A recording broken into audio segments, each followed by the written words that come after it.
on, everybody? Got Gary in the chats. What's going on, brother? Are you still out to eat? Watching the live from the dinner table? Alright, guys. Sorry about last week not getting on the podcast. I had a few things come up, and it is closing on the end of semester, so finals, papers due, tests to be done, all types of crazy stuff to get this dang HVAC journeyman's license, and I am beat up like I went 15 rounds with Mike Tyson. So anyway, I'm going to go ahead and bring tonight's guest on. Y'all help me welcome Mike from FireHouse Morphs. What's going on, Mike? I think I had your mic muted for a second. No problem. How's it going? Going good, man. How you doing tonight? No complaints. Awesome. So we got 6 people watching, and I guess I'll start out by just letting you introduce yourself and tell the viewers a little bit about yourself. All right. My name is Mike Sachs. I live here in Las Vegas, local Las Vegas. I've lived out here for about the last 30 plus years. I'm a firefighter, which is where I got the name FireHouse Morphs from. Awesome. I've been on the fire service for about 22 years and in reptiles since a very, very young age. So most recently back into ball pythons the last few years. Awesome, man. That's an awesome career path, and thank you for doing that, man, because that takes a lot to put your life on the line, man, doing that stuff. Have you had to battle a lot of, I imagine y'all have a lot of forest fires, or we don't have as much here in Las Vegas. We're mostly urban, yeah. The outskirts of the area we do. I'm in the northeast part of town, which is purely residential. It's kind of an older area, so a lot of house fires, car fires, stuff like that. Yeah. So 85% of what we do is medical calls. Yeah. Are y'all dispatched to help out with the big forest fires? We will, yeah. If you have, it's called a red card. So basically, if you hold a red card, which is for fire service, for doing forestry fire service, then we can do strike teams and stuff like that we can send to local areas. Like Mount Charleston is the closest to us. Right. That's probably the closest that we would go to. So, but we've sent people to California and stuff in the past. I got you. Yeah, I think a lot of people don't realize that most firefighters, or when you see a fire truck, they are assisting or doing medical calls as well, because you all are medical trained, just like what do you call them? Paramedics. EMT. Right? Yeah, I'm a paramedic as well. I actually became a paramedic in 1997, so I've been a paramedic a long time. Yeah. And currently I'm a captain for Clark County Fire Department, a captain and a paramedic at Station 20 here in Vegas. Sweet, man. Sweet. What's going on, Gerald? Doodle Morse. We got M-Tip Reptiles. How's it going? Thank you for tuning in. Oh, cool, man. So, I see a lot of slots behind you. A lot of snakes. Are you only working with ball pythons? Do you have? Yeah, I am. I'm strictly ball pythons currently. I could see me moving into some bigger breeds in the future, mostly as an avenue to offload my large rats. So, because we breed rats as well. But currently, I'm strictly ball pythons. I got that, man. Yeah, I have a few boas myself, and they are excellent garbage cans when it comes to the big breeder rats, as they can definitely take up some space in the freezer, trying to wait to sell them to somebody who has retics or berms or whatever. Which I have a retic and a berm too, but they aren't big enough for the breeder rats yet. Yeah. I used to have berms back in the day. If anybody goes on my Instagram, there's some pretty funny pictures of me 20 plus years ago. We used to breed Burmese, king snakes, everything back in the day. So it's morphed a lot in 20 plus years. That's awesome, man. All right, so it sounds like you've been in the reptile hobby for quite a while. What got you started? Believe it or not, back when child labor was a thing, I got my first job at 12 years old. I grew up in San Diego, California, a area called Claremont. And in Claremont, there was a pet shop called That Fish Store. And that was my very first job. I was 12, maybe 13 years old. And that was the start of me getting into reptiles and fish and stuff like that. And I've been hooked ever since. And I just turned 49, so it's been a few years. Okay, man. You look young for 49. Thank you. All right, Brian. Appreciate you for tuning in, brother. Eric's Morph Factory. What's going on? Appreciate you for tuning in. Um, okay, so quite a while, and you said you bred king snakes and Burmese. Yeah, one of my biggest mentors back 25, 30 years ago was a guy named Bob Applegate. And if you follow king snakes at all, or milk snakes, he was one of the front runners in breeding beaded lizards, Gila monsters, gray banded king snakes, Tarahumara mountain king snakes. And he happened to be a fire captain as well, and that was prior to me wanting to be in the fire service. But he lived down in California, and I was able to go out to his house a couple of times and see, what can be of all of this. And he was very passionate about it, and I learned a ton from him back in the day. He has since retired and moved on from everything, but he's definitely one of those world firsts king snake breeders and milk snake breeders back in the day. And that was really, ball pythons then. It was nobody was breeding ball pythons. Everything was imported and were known to be troubled eaters. Nobody would touch ball pythons then. Yeah. So it's funny how much it's changed. When was it about that? About early 2000s or so? Yeah, I would say so. I got hired on the fire department in 2000, so it was actually probably earlier than that, probably more like 95, 93 range. Yeah. Yeah. And ball pythons were starting to make a comeback around that time, and I kind of slowly got out of it, transitioned into the fire service and concentrated on family. My kids were born and stuff like that then. So. Yeah. How does that work out with your schedule? You work a pretty hectic, long schedule. Yeah, it's unique. So I work a 24-hour shift. So like I go back to work tomorrow. I go on shift tomorrow at 7 a.m. I get off at 7 a.m. the next day. Yeah. But we also, because Vegas is a busy city, we do a lot of what's called mandatory overtime. So basically, they'll be like, "Hey, you're not going home tomorrow. You're going to work." Yeah. So they'll do a mandatory overtime. So I'll actually be at work for 72 hours so 3 days. So it makes it a little bit difficult. We've had multiple times where I'll have like a snake ready to drop eggs or something like that. And, I've got a good buddy named Jimmy that lives here locally. He's a falconer here in town. He happens to be a fireman as well. And he's come over and pulled some eggs for me. And when I was out of town, he's done the same. So, I've got some avenues, but it does make it difficult when I'm at work for a length of time. When you, let me go back to that real quick. A falconer, are you talking about someone who trains falcons to like get pigeons and stuff? Exactly. Yeah. That's exactly what he does. Yeah. He has a goshawk and a couple of different falcons, and he's actually the primary place that I give my large rats to currently. That's awesome, man. I know there's a bunch of places that have seasons for that, where they use them to hunt rabbits and everything else. And I imagine that's a very useful tool for people who have pigeon problems or, I don't know if y'all have prairie dogs out there. We don't out here, but there's definitely, they'll take down rabbits and everything. Rabbits are obviously a real issue out here. So. Yeah. I know across the pond, I guess in England and other countries, they actually have some birds that are big enough to take down some of the smaller deer. Wow. Which is crazy to me. I'm a deer hunter, but couldn't do the Kentucky deer like that. They're small cows. Right. That's for sure. Yeah, man, I know that when I was talking to you, trying to get you on here, and you were saying, I wouldn't really know until close if you'd be working, and I was like, man, I know you work some crazy job but I understand it. I've been in maintenance, for going on 10, 11 years now, and I understand how call works, and I understand like the need for your job when they say we need you, so. I work for Kentucky Utilities right now, and I don't have to experience call at the moment. I haven't experienced being on call, but if we have a major power outage and there's 20,000 people out of power, I'll be on call for 24 hours until those linemen get their job done. Oh yeah, and I'm just there to make sure that they're comfortable and fed and all that stuff, but. Easy money. I wouldn't say easy money because I have to be away from the house all that time. But good paid overtime. So. Sure. All right. Are you up to talking money expenses? Sure. Okay. Yeah, absolutely. Do you know roughly what your monthly upkeep or monthly expenses would be? We actually just went over this a little bit. Really, the only.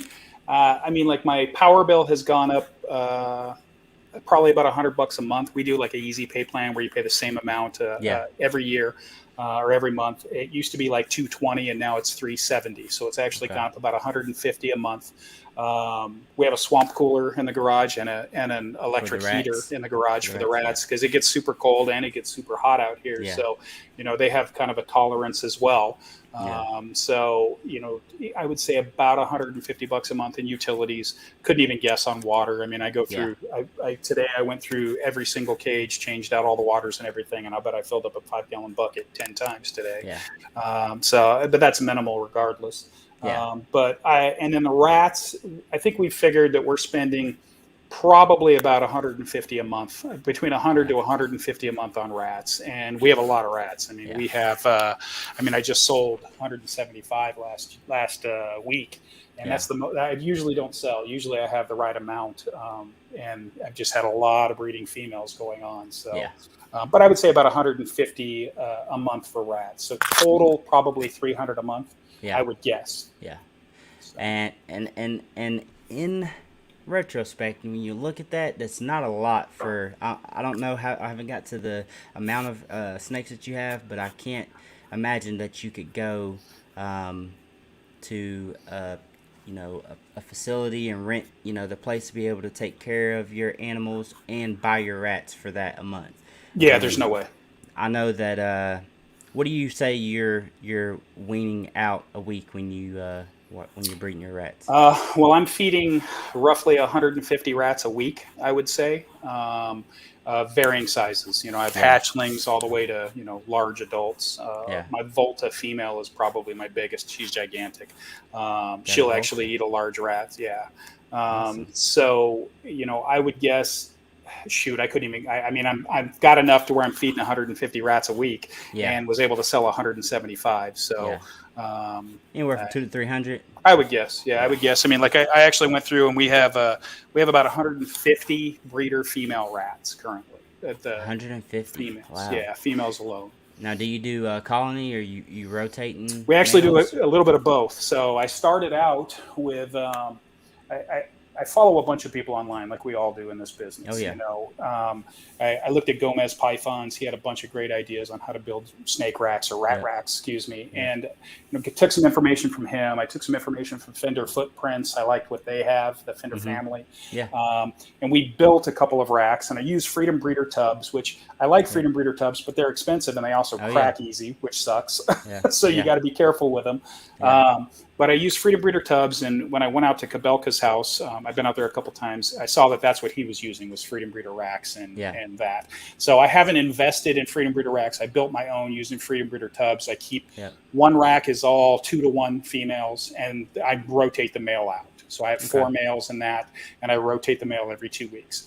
I have the other rack is set up so that I have 3+ females to a male. And as soon as the females look large, I put them into an heirloom rack. So I made an heirloom rack with the 10.5 Freedom Breeder tubs, which are the FB10 with a 5-inch high. And it's 8 by 8 high by 4 across. So 32 tubs. So females can wean their babies by themselves. So I'm kind of doing both to see which is better. And honestly, at this point, I don't know that one's better than the other. I think the heirloom is more work. Most definitely. And when there's 15 or 20 babies in there, man, they eat some food and drink some water and make a mess in that small little tub. So, I don't know yet at this point. Yeah, that's kind of where I'm at, man. I me and a buddy of mine, he breeds snakes as well. We went in together and we said, hey, we both hate cleaning rats. We both hate this weekly duty. Let's just combine them and see if we can't do any better than both of us complaining to each other about how to clean our own rats. And we did so, and it definitely worked out better for us, having someone to lean on to do the cleaning and stuff.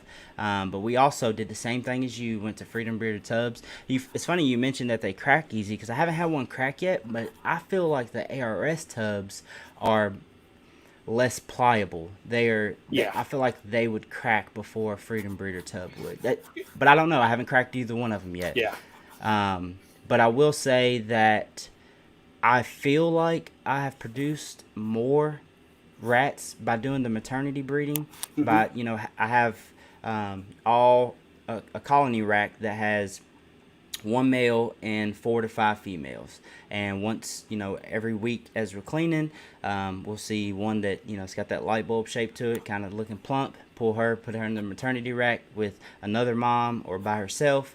And it's high success rate of babies making it to that wean stage. Whereas when I was doing colony breeding, I felt like there was constant their pinkies being trampled or eaten. So I do think that in that aspect it has worked out better, but I don't know that if I would have just added that rack number of tubs and made that more colonies, if that wouldn't have been the same. You see what I'm saying? Like, I'm taking away her from this rack and putting her in there, and a lot of times replacing that with a grow out female or a female that's coming out of the tub. It's kind of the same thing as if I would just have started a whole new rack with colony breeding. I don't know. I'm still in the learning phase of that. Although I've been breeding rats for a while and I feel like I have it down. Every time I feel that like that, throw a curveball at me, man. Yeah, the rats. It seems. I mean, I'm in the snake room a lot, but it seems like I do more for the rats than I do for the snakes. And, we care for them a lot. Tanya is my girlfriend, my better half. She's part of this business as well. And she doesn't like the camera life as much. So she opted out of tonight. But, she's my right-hand female in regard to the rats. And she loves the rats, and it's funny because they have a lot of personality, and I've watched so many videos of people that start doing weird breeding with their rats, and we're doing the exact same thing. We have a group of hairless, and we have some. Now we're looking at genetic traits on some, and we're like, well, let's pair this with this. So it's funny how much the breeding bug gets you on both sides, really. Oh yeah. I can't tell you how many times I've went in there and I'm talking to my buddy Gary, and I'm like, man, we got to hold this one back, man. This is the holdback right here. This is how nice this thing is. And it's like, look, are we breeding feeders or are we breeding pet show rats? What's going on here? Yeah. So I got a question for you here. Okay. Gerald says, do you guys have any idea if rats can carry IBD in any way? Have you ever heard of that? I have not heard of it.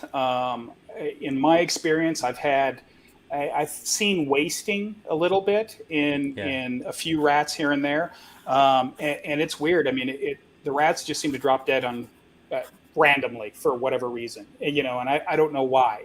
I'll have a female rat that seems completely healthy, and then the next day I'll come in and she's gone for whatever reason, and we really do take good care of them. And like I said, heating and cooling and everything else, and feed them and treats and everything. We feed Missouri 6F. So I feel like we do the best that we can for them. I have seen some wasting type stuff, but I don't know that that's actually like inclusion body disease. I wouldn't say that that's the case. Yeah. Billy, appreciate you for checking out the channel. We do 4 females, 1 male, pull male after 2 weeks. So he does the rotation just like you. Gerald says we have a Siamese Champagne Rat line. Yeah, those are pretty cool. I've got a odd eye female rat, and she was produced in my colony. Somewhere down the line, 2 of them have that trait. I cannot for the life of me figure out. I guess the male has since been fed off to the boas because I've tried to breed her to a few different males to get it to pop back out, and I can't figure it out. But that's one of those things when you're not really controlling, as far as just the regular top ear feeder rat lines, you're not really controlling that a lot. I definitely do not try to get into that as much as I used to because, man, when I first started breeding rats, I will say that I've bought snakes with rat money, and there's good money in pet rats and stuff like that, but it takes a lot. And if you think that some snake customers are questioning and picky, get into the pet rat trade. I mean, I couldn't do it. I mean, do you have any orange ones? Send me some pictures, and I'm sitting here, I'm trying to take a picture of this rat like I would the snake and holding it under the light, and it's pooping on my hand and all this stuff. And I'm like, When we first got the nakeds, we have quite a few naked rats in our group, and I don't even track them anymore. We got nakeds everywhere, And when we first got them, we were at a reptile show in Vegas, and Tanya's like, "Oh, I want to get some of the naked rats," and I go, They're like $9 a piece. Yeah. There's no way. They might even been more than that. It might have been 15 a piece. I don't know. And she's like, we're buying them. I'm like, okay, whatever. I go, well, if they're males, they're getting fed to snakes. I'll tell you that right now. So, but we've had that exact thing a couple times where, if she'll find one that looks really cool, and I go, if it's a male, he's in trouble. That's all I'll tell you. Yeah. If it's a female, she might have a chance, but if it's a male, I no guarantees. Yeah, people love the hairless, man. They absolutely love them, and I thought they were cool at first, and then I started producing some, and I could never get them to stay clean. They were always like, had poop on their butt, or and it I don't know. I'm real picky about that stuff, and they tend to get beat up a bit. I've found, like if you have an aggressive male, man, if it's a female, there's times where they'll get beat up, scratched up a lot. You wouldn't see that, in a regular one. Right. The biggest thing that I've noticed with them which is amazing to me, is they're super nice and super chill and super calm compared to the regular Norwegian rats. Some of the males I've got are terrifying. I mean, they are gigantic, and they will mess you up right now if you let them. Oh, yeah. Where every one of my hairless ones, I can reach right in and grab them, and I don't have any fear at all whatsoever. And they're just basically chill. So it's definitely a trait, I think. Yeah. Oh, yeah. And I've noticed that they don't grow as big as a normal male. And I've got some, I forget what they're called, Harleys, long hair, Harley. I believe that's the name, Harleys. Mm-hmm. But they are massive. I mean, really? I think I had a couple that were in the 600 to 700 gram range. I mean, like New York City sewer rat. Huge. Oh yeah. Huge. Yeah, I've never even weighed them. I should, but I've got 3 or 4 males that are terrifying. I mean, if they got out, we'd be in trouble. So. Yeah. Billy says he's got some of the curly rats. They look like little teddy bears. Loves them. Yeah. Rex and double Rex. Speaking of those, have you ever had any that had the Rex or was double Rex and they were haired? They have hair, and then one week you open up the tub and then they're like almost hairless. I have a female that loses hair a lot, it seems. So we have quite a few curlies and Dumbo ears and stuff like that. But that's the only one that I've noticed that in. The only abnormal thing that I've found, like something unique with the hairless, and I don't know, maybe it's a genetic thing, but we have just recently we have a group of hairless where their bodies are completely haired, but their head are bald, which is completely bizarre. Yeah, I mean, it's just their head is bald, so it looks hilarious because they got a hairy body and a bald head. So we're like, we might need to keep these and see what happens with these. So I don't know, it's weird.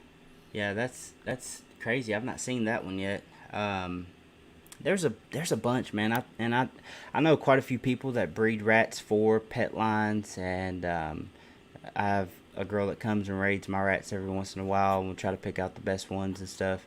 And there's definitely a market in it, man. There's definitely a lot of people who want rats, and I've seen people train them, and do all types of crazy stuff. So. Right. We gave one to my son's wife. She's got one, a hairless one. It's the ugliest thing I ever seen, but she loves that thing. So there's definitely a market for her.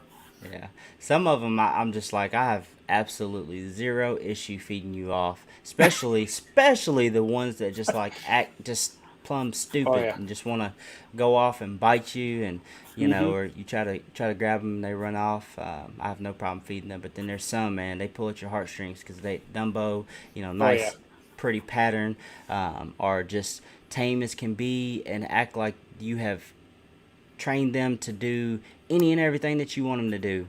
I had a female, and I was sad whenever I ended up retiring her, but she was a female breeder, and I thought it was the coolest thing that she would actually respond to, like, doing that, like, come to me. I was like, man, but I didn't stop breeding her, and then I think she lived for probably about 9 more months after I first realized that. But they're crazy, man. They're also very intelligent. Oh, no doubt. Yeah, Tanya's online too. She's Brahma's mama, so that's her. She's mentioning that we've oiled them before, because that's one of the things that we read with, because they'll dry out a lot, especially we have zero humidity out here, so that's part of our issue out here. But we have oiled them before, ironically enough, and it keeps them in tip-top shape. But I've gotten in trouble more times than I can count on rats that she's wanted to save, and it's no longer in the bin, and I'm like, hey, we're gonna have to get a marked bin or something, because if it's in this bin, it's going somewhere. And at 100 plus a week, it's there's a lot of movement. Oh yeah. Hard to figure out where everything's going when you're feeding off that many. Billy says his wife does pet mice. Crazy cool morphs. We have European lions. They're crazy big. Wow. Do you breed mice? I do not breed mice. I do only rats. This last clutch of snakes, I had twins, and they're small. They were 41-gram babies. Wow. I actually there was one set of twins, and then one that just happened to be really small as well. He was like 55 grams. 2 of them have eaten, 1 is not. And like a brand new baby rat is probably too big for them.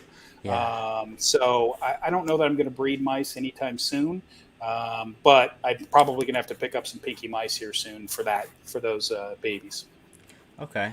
I don't know if she's watching, but I had a person message me on Facebook, and they were having trouble with getting their hatchlings to eat. And my suggestion, after people have tried everything that they feel like they should try, giving it time to adjust to being born and being in this world and everything being new, switching from paper to cocoa, or trying a different substrate, adding more clutter to the tub, whatever, they have tried everything, and the next step, in my opinion, is to try mouse hopper. That is the only reason that I breed mice, is for trouble feeders. And I have a few boas, and I have a breeding Demeral's boa pair, and with the boas, I like to feed them mice as far as the size wise, because they, as adults, have more nutrition than a pup. Sure. But my question to you is, do you not have that issue as far as getting babies started? As of yet, I have not. I did a lot of research online. JKR Canova now, Justin Kavelka. He posted quite a few things, and the biggest thing that I found is I start everything on paper initially. And if they eat, all of the ones, I have one that is not eating right now out of probably, I guess I would have about 90 hatchlings in here right now. One, and it's one of the twins that is not eaten. Other than that, everything, and they were just born 2 weeks ago or 3 weeks ago. So I'm not incredibly worried at this point, but it's time because she's small. But I really have not had a problem so far. I haven't had to force feed or assist feed or whatever else. I have one snake that I assist feed every week that is a spider, purple passion. And I think it's just handicapped because it's a spider. Doesn't have a wobble or anything else. As soon as you put a rat in its mouth, a pinky rat, it'll eat it every single time, but it does not have the ability to strike. So I know I've got segued a little bit, or at least it's not striking yet. But right now, no, I have not had an issue. But I do the bedding change, and I do the clutter and all of those things. And so far, I've been fortunate where I don't have to do it. I mean, back in the day, I had a pinky pump, which is totally archaic and terrible. The device in general. But that was standard practice back in the day. It was a pinky pump. So I guess I don't want to say that you learned that from Justin, but I learned that trick from Justin from starting on paper, and if there's an issue with feeding, making that subtle adjustment going to cocoa, and it's worked, man. Like absolutely, it has worked, and I wish I knew it a lot sooner, because I definitely would have used it a lot sooner. But that's great to hear, man, that you haven't had to have to go that route and hadn't had very many issues, especially out of 90 hatchlings. That's quite a few. My first clutch, I had I think 3 trouble feeders out of 6, and that was intense. You talk about stressed out, man. I was absolutely stressed.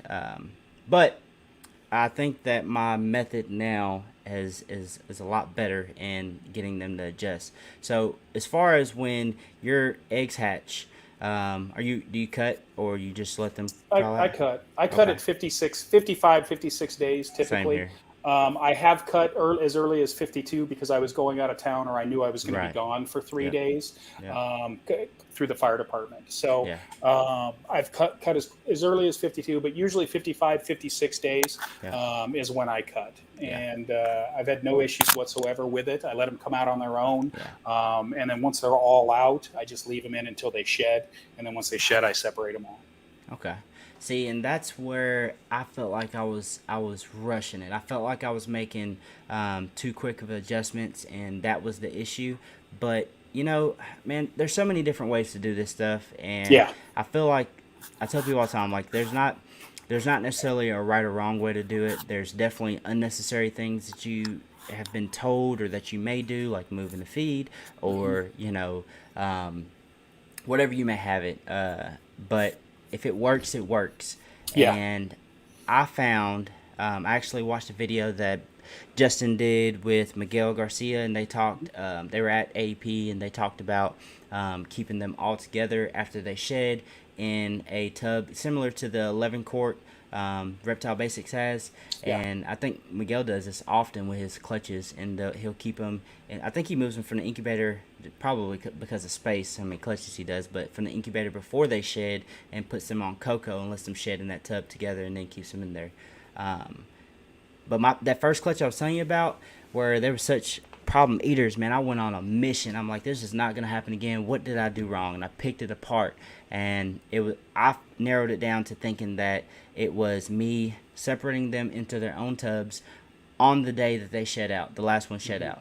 So the next clutch, I let them shed out, and then I left them in the incubator together on dry paper towel with the water bowl for 7 more days. And that, I can't say that it eliminated that problem because I didn't run side-by-side comparison, but for the next 2 or 3 clutches, I didn't have any trouble eaters. Really? Okay. And it seems to be, working fine. I still have a trouble eater every once in a while, but it's nothing like they won't eat for weeks. I mean, the first 1 or 2 feedings they miss out, not eating a rat pup, and then I go a month. If they don't eat within the first 4 weeks, then I'm looking into cis feed. You get worried. And going that route. And it also is, like you said, that 41 gram twin, it's snake dependent as far as, if this snake came out weighing 70 grams, I'm not going to be as worried about it as a snake like that that's 40 grams. The smallest one I had, I think, was around 30 something grams.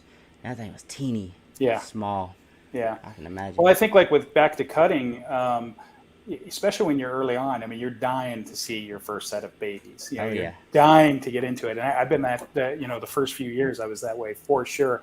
And I'm actually that way again right now. I have one of my most sought after clutches is supposed to be due December 17th. I'm literally counting the days, Oh, yeah. So it's funny because, I don't know if that's ever going to go away. Justin talks about it all the time about how he's so excited every single day, and he's got some of the most amazing stuff out there. So I do enjoy it. I really do.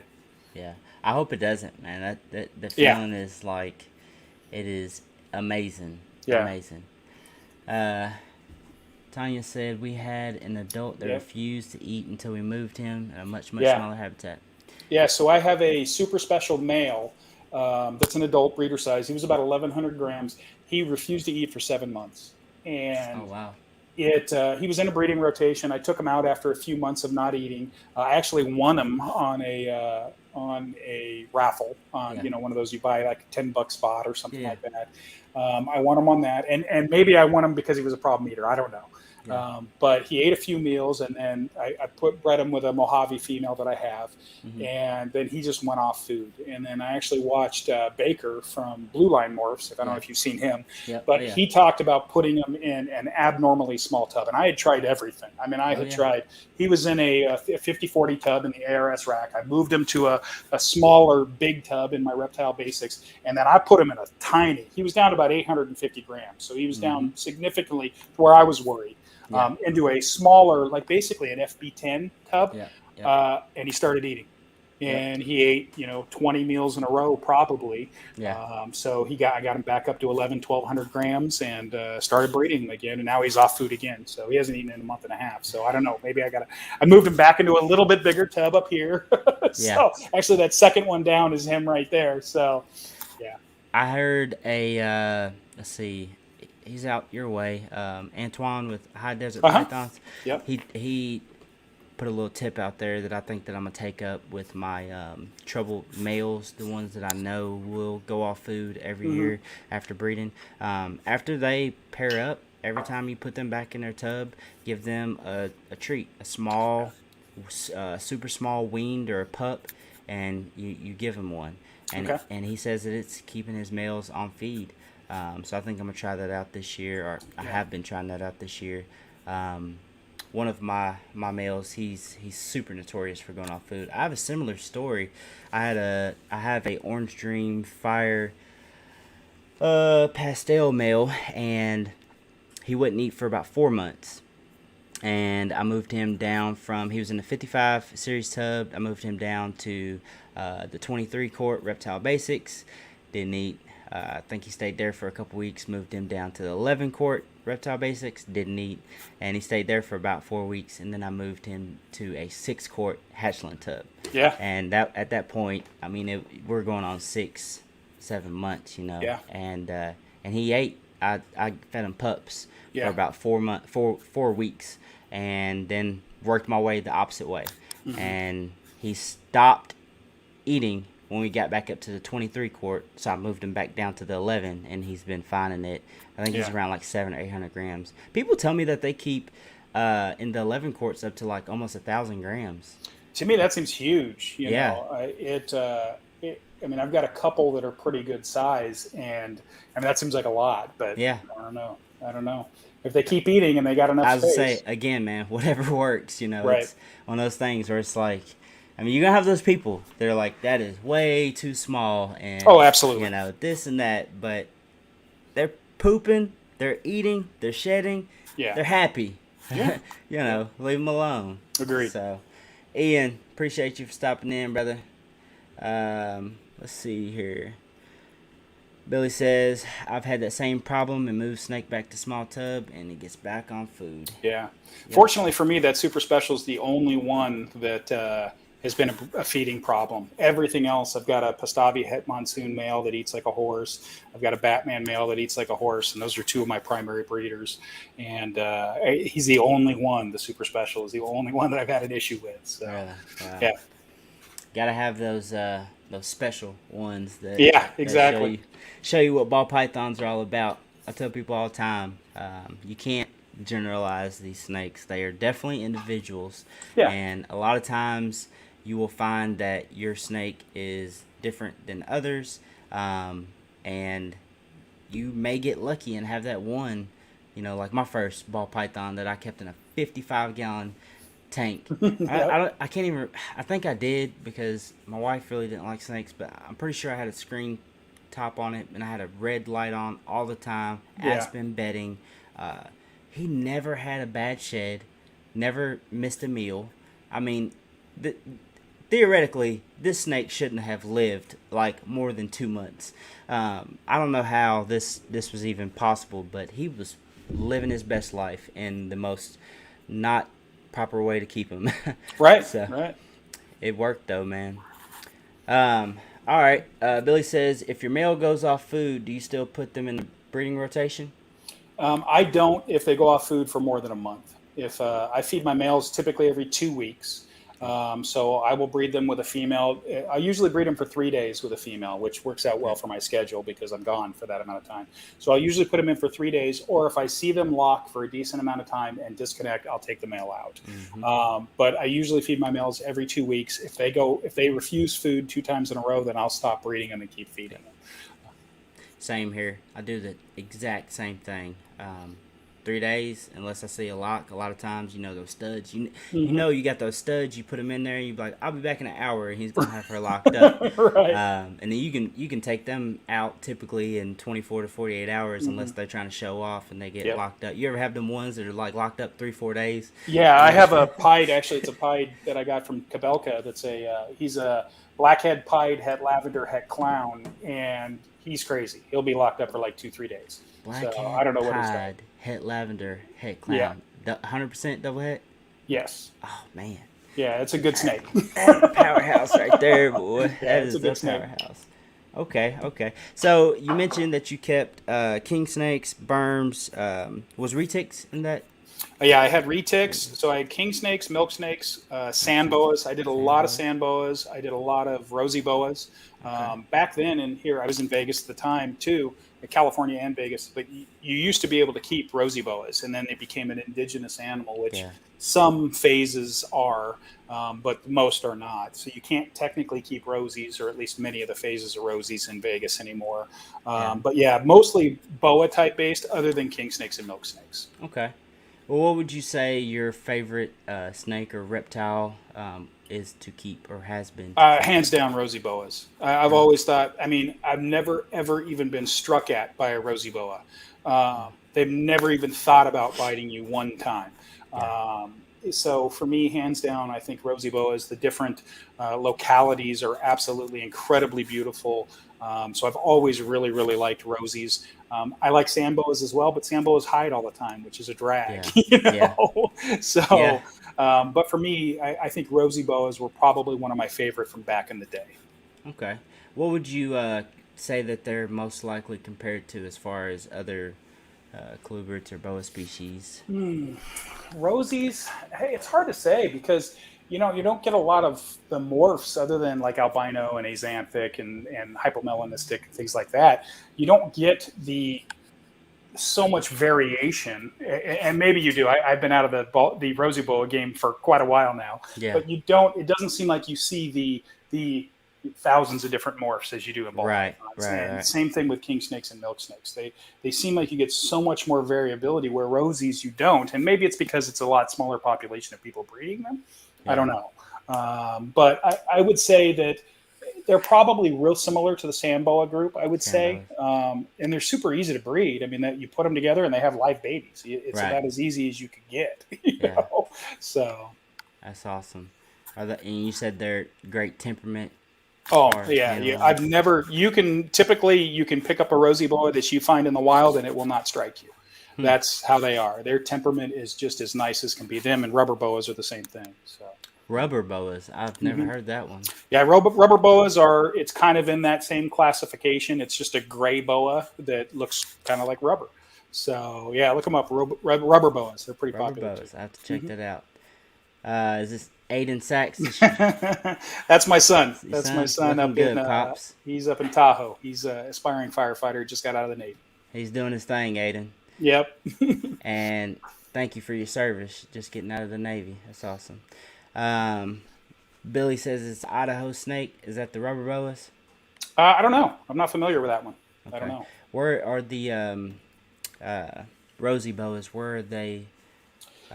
Mexico, like locality. Mexico, a lot of New Mexico localities, Colorado, Nevada, mostly mountainous type areas. You're going to find them in like the desert typically of Nevada, the heavy desert of Nevada, more in kind of like that transitional mountainous area of Nevada, Utah, New Mexico, Colorado areas. Okay. Mainly North America, or are they found? I think they're exclusively a North American animal. Okay. Awesome. Yeah, I as far as temperament goes, man, I have to give it to the Demeyer boas. I've never. Have you ever dealt with them or? I've never had them. It was one of those ones that I wanted to get into back in the day, and never did. We just saw one. One of the guys that I follow is breeding Demerals. I can't think of who it is offhand, but I always wanted one. And now I see that they're coming out with different localities. There's some albinos and stuff like that. So. Yeah, I know that Jason's Exotics, he has them, and Nerd, I believe, has a few as well. But I know some people who never let those go. Like because they dropped off as far as like value wise. Like nobody wanted them. I mean, you can get them for like $100. Mm-hmm. People who kept them and just as pets or whatever, maybe they didn't breed them. They're sitting good now because I mean, the babies are going anywhere from $600 to $800. Jeez, that's crazy. Yeah, it's crazy how this market changes so much. Yeah, it's wild. I wish that they weren't banned from importation because I'm in some of these groups, man, and I see these mutations that they are coming up with, across the sea, and it is really impressive. So in America, we're only seeing just the base Demerals morph. We're not able to be able to, get the morphs like we're getting in ball pythons or anything like that. It's pretty crazy. Yeah. But this is life. All right. So, do you have? I heard you say you're feeding off about 150. Do you have a count on how many snakes you have right now? I do. I actually checked it today because I figured you were going to ask that question. And it's funny because I saw one of those memes the other day that you probably saw it. It's like, it says, I have 7 snakes. I have 20. I have 50. And the other guy's like, you know how many snakes you have? So I had no idea how many snakes I had until today. We are currently sitting at 182 snakes. 182. 75 breeder females. And 182 snakes. Like about 75, 80 of those are hatchlings. So a significant number of those are going to be for sale. I got probably 40 up on Morph Market, and a lot I'm holding back. I'm doing the Pomona show out here in California in January, so we plan on having a big showing out there. So we'll see. It'll be our first show that we've ever vended at. So I'm in the process. My good buddy at Porter's, if you follow Porter's Pythons, used to be Porter's Pieds. He happens to be a fireman as well.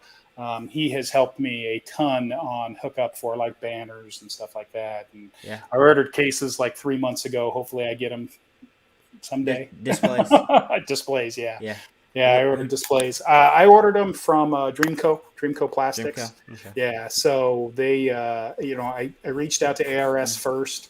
He's been nothing but the best. And he's like, maybe next year. And they're like, great. He gave you a date because I mean, I've it's been 8 months or better, man. I've checked on their website. Day in and day out, looking for them to come. He said maybe next year. So, for me, I'm like, I don't need maybe. I ordered my Dreamco ones in September, and I've yet to get them yet. I got the lights for them, but I don't have the cases. They have generated a FedEx tracking number, but it hasn't been shipped yet. So hopefully soon. So he told me in the next couple of weeks, but supply chain is an issue. It really is. And that's what he said. He goes, he's got the cases done, but he can't, the actual displays are done, but the case hardware is what he's having trouble getting a hold of to make the cases to protect it. So I got you. I may be wrong about this, but I think Dreamco is actually here in Kentucky. You might be, now that you mention it. I think that that is where the FedEx package came from. You could be right.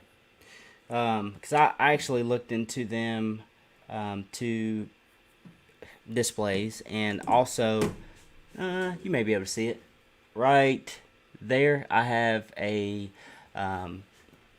pair day geckos. Okay. I got given them. They're pretty cool. They're like the Geico commercial geckos. Oh yeah. Super vibrant green and orange. But I was like, man, that's a pretty cool display that I got there. I got it from a friend. I wonder if I can get another one but bigger. And I looked into them, and they're pretty pricey on some of their stuff. And other stuff not so much. But right. And then I seen that they had displays and looked into the displays.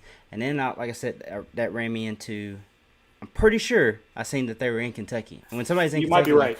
I like to just go to their facility, be able to talk to somebody face to face and, kind of get a connection and stuff like that. Well, that's awesome, man. So you said you have about 75 breeder females? Yeah, sitting right about 75 breeder females. All right. How many clutches are you? This year we had 15 clutches this year. Next year we expect to probably triple that, I would guess. So, which means I don't have room for hatchlings, so I got to address that situation too. What's your move? What are you thinking about doing? we have big plans to build. We're on a half acre here in Vegas, in the far northwest of Vegas, and we were looking to potentially build a casita. So we actually got plans of a casita probably a year ago, and now it's going to be a snake casita as the plan. So hopefully the beginning of next year we can break ground on that. It's roughly 900 square feet, and then it's got an attached 14 by 30 garage. And we may up our breeding game on rats then for the garage. So we'll see.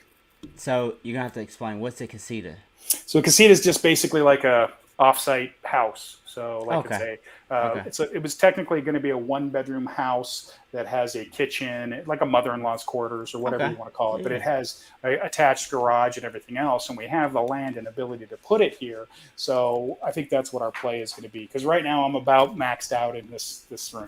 Yeah. So if we're looking to expand and looking to become bigger and bigger, then that's going to be our next move.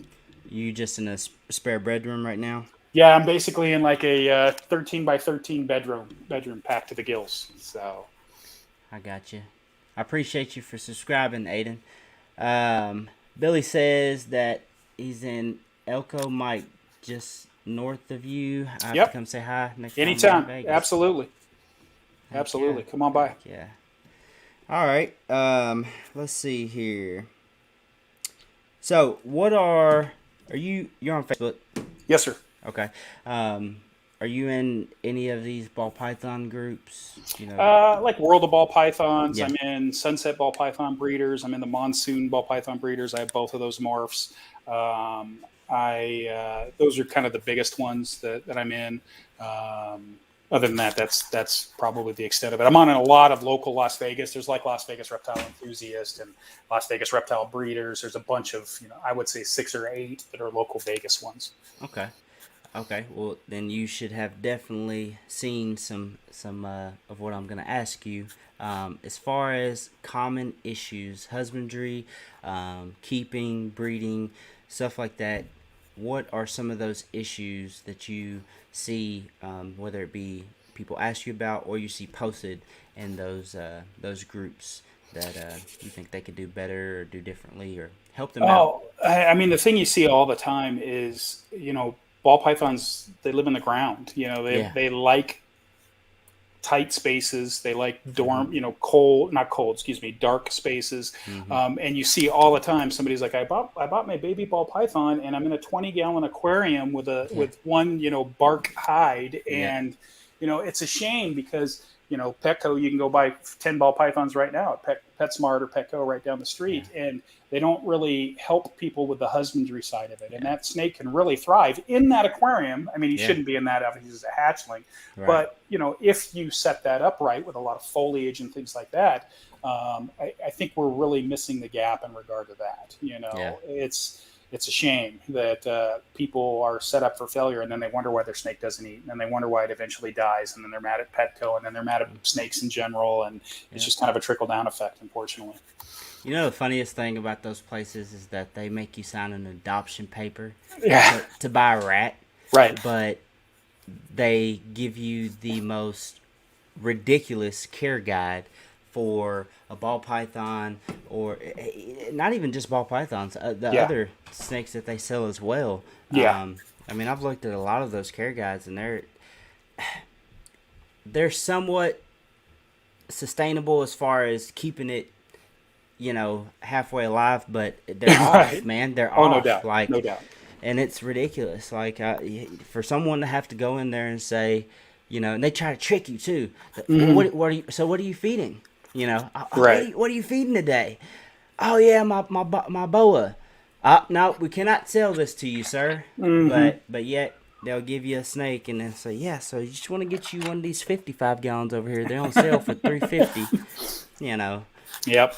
So it's a shame. It's a shame. I've actually have a care guide that I've printed out, and I try not to push it on people because I don't want to insinuate that you do not know what you're talking about. Right. Or you don't know what you're doing when I haven't asked you, or you haven't said, this is my first snake, or this, what do you think I should do with this? If you ask me 5 certain questions, you get in that manual. Yeah. That care guide, so that I can point you in a paper reference, and I can say, look in this area right here, and it will explain everything. Because people get overwhelmed, and especially when they're standing here and they're, drooling over one of my 6-foot boas, Right. and they're just looking around and looking in every tub and wanting to see this and see that and understand why the snake looks like that. It's a lot to take in. You could sit in here for 8 months straight and still not understand everything. Right. Like it's a lot. So. Yeah, it's that's a great idea. Actually, you've made me really think about maybe I should do something like that, because especially if you're vending in a place like Pomona or something like that, there is a large opportunity that you're going to have a new snake owner there. I've really Tanya and I have gone into this from the start with it's kind of like the mutation creation, quality in, quality out thing. Yeah. I started with the largest incubator, even though I only expected to have 1 or 2 clutches, because I knew that it's going to get bigger. That's what my plans are. I started with ARS racks. I started, because I want to build it bigger and better. Yeah. So, my goal from the start is to be as accessible to people and answer every single question that they can possibly give at any given time, and there's too many people, I think, that lose sight of that, unfortunately. Yeah. So, yeah, that's an awesome, way to look at it. Aim high, man. Shoot for the stars. I'm kind of been the same way. I'm not fortunate enough to say that I'm in the monsoon or sunset project. I'm in the het monsoon, but I'm in the visual sunset. Hey, but you're in the run-ins, man. That's all it takes is a het. Right. You can make some visuals with that. Right. But I went with a big incubator. I didn't want to make a wine cooler incubator. Right. I went with as soon as I could. I mean, six clutches. And I've got enough money to buy ARS, or I've got enough money to buy a couple more nice PVCs, reptile basic racks. Getting away from melamine, and I mean, because I had 28 quart Sterilite melamine tubs, and as soon as I could, man, I got away from them. Yeah. And it makes you really feel good about it, and you want to constantly get to that next tier of what's the next step, reinvesting in the hobby, reinvesting in your business, reinvesting in your name, constantly trying to build yourself up, like you said. Aim high. So I definitely understand that. I think that's one of the biggest benefits about this hobby, though, is because you can start at anywhere in the middle. From the lowest low to the highest high, whatever you consider those to be.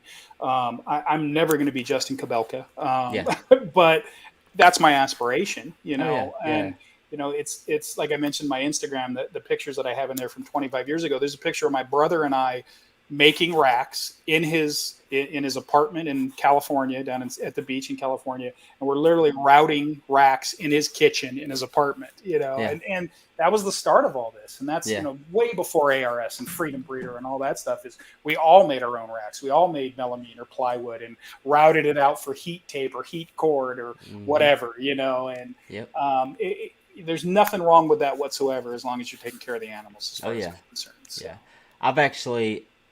I was throwing away some melamine pieces that I had cut, routed out, and it took me so long to get that project done that I had sold clutches, and by that time I was already past the melamine building stage, and I just said, screw it, I'm not doing that. I threw them away. Like I'm going to throw them away.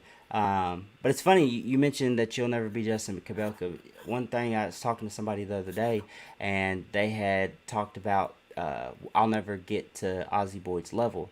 Right. And it just dawned on me. I'm like, well, you're at his level right now that he was at one point. No doubt. And it's just like you right now. You're at one of Justin Kabelka's points, in his career. We may not be Justin Kabelka to somebody like us in the future.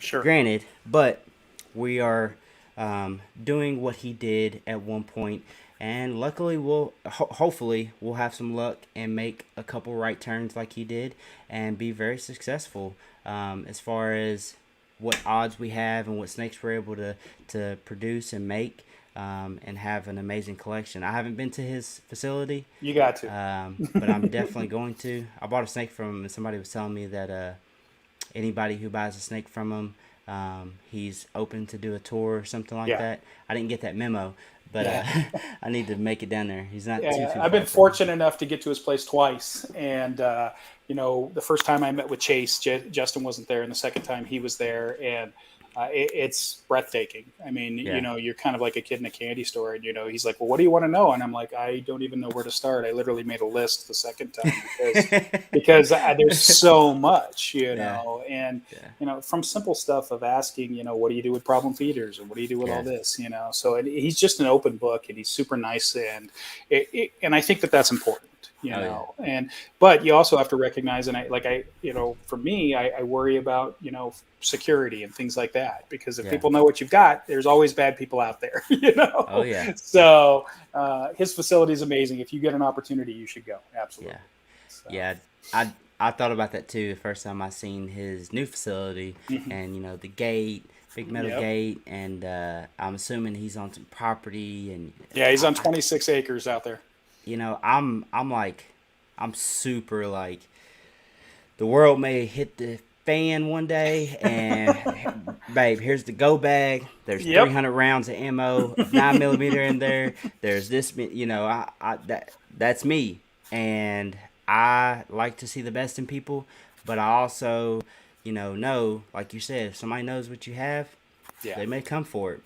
Yep. And a lot of us, even us little breeders, you're doing it a lot better than I am right now, but I can't imagine what the value in snakes is that you have. I Yeah. know what my value is. Sure. And people kill for less. Right. So No doubt about it. It definitely is something to think about, and a wonder on what he does for security. Yeah. I put security cameras in here, but so Mm-hmm. far all they have been used for is making funny videos on TikTok. I caught myself following one time. That got me about 1,800 views on TikTok. That's awesome.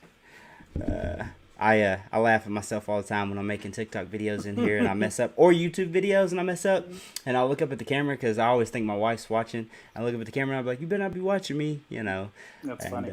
She won't be. Will Adams, appreciate you for tuning in. What's going on? Hey, Will. All right. Let's see here. Okay. What are some tools and resources that you would recommend to keepers or breeders that are in the hobby or just getting in? I mean, YouTube is indispensable. I mean, I can't even guess how much time I've spent on YouTube and Morph Market and every website out there known to man. YouTube especially. I mean, I have looked at every single video JKR has. I've looked at every AEP video. I've looked at almost every single mutation creation video, and all of those are incredible resources. I got my ultrasound because of mutation creation, a product that he suggested and a connection that he had, and if I had not watched that video and heard about it, I would have just bought some backyard one at a garage sale probably and hoped that it worked for probably too much money. So, to me, YouTube is indispensable. Small people like Gomez pythons, just like me. I mean, I learned an invaluable way to make my rat breeders so that I recessed the legs 4 inches so that it drops out. So I recessed the rails 4 inches, because pulling out those little frickin' nipples was a gigantic nightmare every single time. Yeah. So something as simple as that. Blue Line Morphs helping me with moving my super special to a little tiny bin, Fender with the grow out rack. And she basically put all of the plans on there, and I made it a little bit bigger and tweaked it here and there. But YouTube is absolutely indispensable on anything and everything you could ever possibly want to know about this hobby, in my opinion. And there's not a better resource. So, I mean, you could type in anything. It's free. Exactly. It's absolutely free. And it's funny because, you watch AEP, obviously he became what he became with money and YouTube. And I'm just not a YouTuber, my sons have talked to me multiple times and they're like, "Dad, you got to do this, you got to do that." And I'm like, "Yeah, I can already see it. All the guys at the Firehouse are going to have me up on the freaking TV and laughing at my ass." So that's just not me at this point. So YouTube's not. But I applaud you guys. I applaud you guys that are doing it. So. YouTube's not for everybody, man. But a lot of times, I think we just take ourselves too seriously, and honestly, you don't even have to there's people who have thousands of followers, but their face is never even on the screen. Right. All they do is show what they're looking at, POV, point of view, or they're doing voiceovers. I mean, I guess you just have to sometimes think outside the box if like a camera's not your thing or like you're not really creative. I know people who have thousands of viewers and their content's crap. Right. Like, I mean, there's people who may think that my content's crap. I mean, everybody's gonna put out some crap videos when they first start. But I guess the first step is doing it, and it definitely helps, man. Speaking of Miguel Garcia, it's funny. I don't know why people give or have given him crap. I think he's, definitely earned his respect now as far as where he's gone and what he's doing. But gave him crap for getting as far as he did, as fast as he did because of money. People act like that money just appeared, right? Yeah, like he worked for his money, Yeah, and he's a successful, smart businessman. Yeah, and he got that way for a reason. Yeah. So he's got a business plan that he follows, and he's successful with it. So you can't fault a guy that's doing that, in my opinion. We can't get mad at Elon Musk or what's these billionaires, that are like, oh man, let me move the stock market overnight and invest some couple $100,000 into this stock and make a cool billion overnight. You know what I mean? Like we can't get mad at those people just because they have money. Money makes money. It's like anything else. So well, and that's how when I got back into this, and that's why I do applaud like Miguel Garcia. Nobody tells you the money side of this, and I'll tell you right now, I am not making money. I am hemorrhaging money out of my ass because of the investment, But I look at it from the standpoint of this is an investment, and it will pay off 5 years down the road, But I applaud somebody that's willing to say, hey, if you put the time, effort, money into it, and you go the right routes, you have a high probability of being successful in this market. Yeah. And very few people are willing to do that. So, I learned a lot from him. I learned a lot from those videos. And that's part of the reason why, from an early point, I wanted to try and get the best that I could afford at that point, looking towards the future. So. Yeah. Yeah. And that's the uphill climb, man. You get to the top of the hill, to see over, to roll down it with the wind blowing in your face. You got to climb up it. And there's no way around it. I mean, you may get lucky and hop on somebody's shoulder and be that person that gets a ride to the top of the hill, but I doubt it. Not very often will that happen in this hobby, because there's so much that goes into it. There's so much passion and there's so much money that goes into this hobby, and you just gotta be willing to climb that hill. There's a lot of people that just want to get up there to the top and look over with you, look over your shoulder. Hey, what are you looking at? But there's room for everybody at the top of the hill, and I hear a lot of people that complain about how much money someone will make off of breeding snakes. Could anybody really even guess how much money Miguel Garcia invested? I mean, well, he's come out and said he invested $150,000. That was his initial investment. The first couple months? That was his initial investment. He put $150,000 on one of his patrons, and on his Patreon page, he came out and said it was like right around 150, 160. And he also said that had he looked back into it now, he could probably be exactly where he's at or ahead with half the amount of money. Really? Yep. Because the decisions that he made, and he got taken by a breeder and a couple of issues here and there, he said that he could probably with half that money be at where he's at now or farther ahead. So, it takes money to make money, I guess. So in my opinion, so I it's funny because Garrett Demeyer, I watch a lot of his videos as well. And, he always talks about he holds everything back. He doesn't like to sell anything because he loves everything. And so much of the stuff I haven't really sold a lot because I really enjoy so much of the stuff that I've got. I mean, I've got a bunch of Russopides and albino Russopides that I bred this year. And I'm like, I don't want to sell any of them, but I don't need any of them. I don't need a male albino Russopide, but it's such a cool animal. So I'm going to have to break that eventually. So Russopide. Is that a high white pied? Yeah, basically just the head. So the albino Russo that I have has a yellow head, and then it has 2 yellow dots on the back. My male is just his head, and he has 1 black dot. That's it. Yeah. So just a high white pied. I've got Russo and a few snakes. I'm pretty positive. I haven't got on a world of ball pythons yet, but I'm pretty positive I created world's first with it. But I gotta figure out how to do the sizing for World of Ball Pythons to submit it, and who knows? I had a buddy who's like, it's been 6 months. I submitted one. I still ain't heard nothing. But yeah. Sorry, I got off on a tangent there. No problem. I do like the Russo gene, but that is crazy. I would have imagined that he invested a lot more money than 150. Yeah. Man. Yeah. I would have thought it would have been way more up there. Now, with that being said, in 4 years, I know that he's reinvested way more than that. Absolutely, yeah. That's just initial investment out of the pocket. So yeah, for if he was to say that that's all he's taken out of his bank account to put into the hobby, then that is great. Yeah, to have the amount of value in the collection that he has, I mean. Dude, I don't think he probably won't open a tub that the male or female's under $2 or $3 grand. Right. I mean, shoot, man, I can't even imagine what his collection adds up to. Which he's not like what do you think he has, like 400 snakes? No, he's not that many. Because just based on his rack count, I think he's probably got about 7 or 8 ARS racks. So, and most of his are 55-40. He's got a couple 70-30s or 50-40s. So, yeah. I would say he's probably less than that. I mean, like Kabelka's got 400 or 500 breeder females alone. So, he's certainly not that high, but he has really kind of narrowed his stuff in. So, I would guess a couple hundred though. Sorry about that. I heard no problem. Heard something. Did you hear that? I heard something kick on, like a heater or something. It's like, what the heck was that? I'm on pins and needles.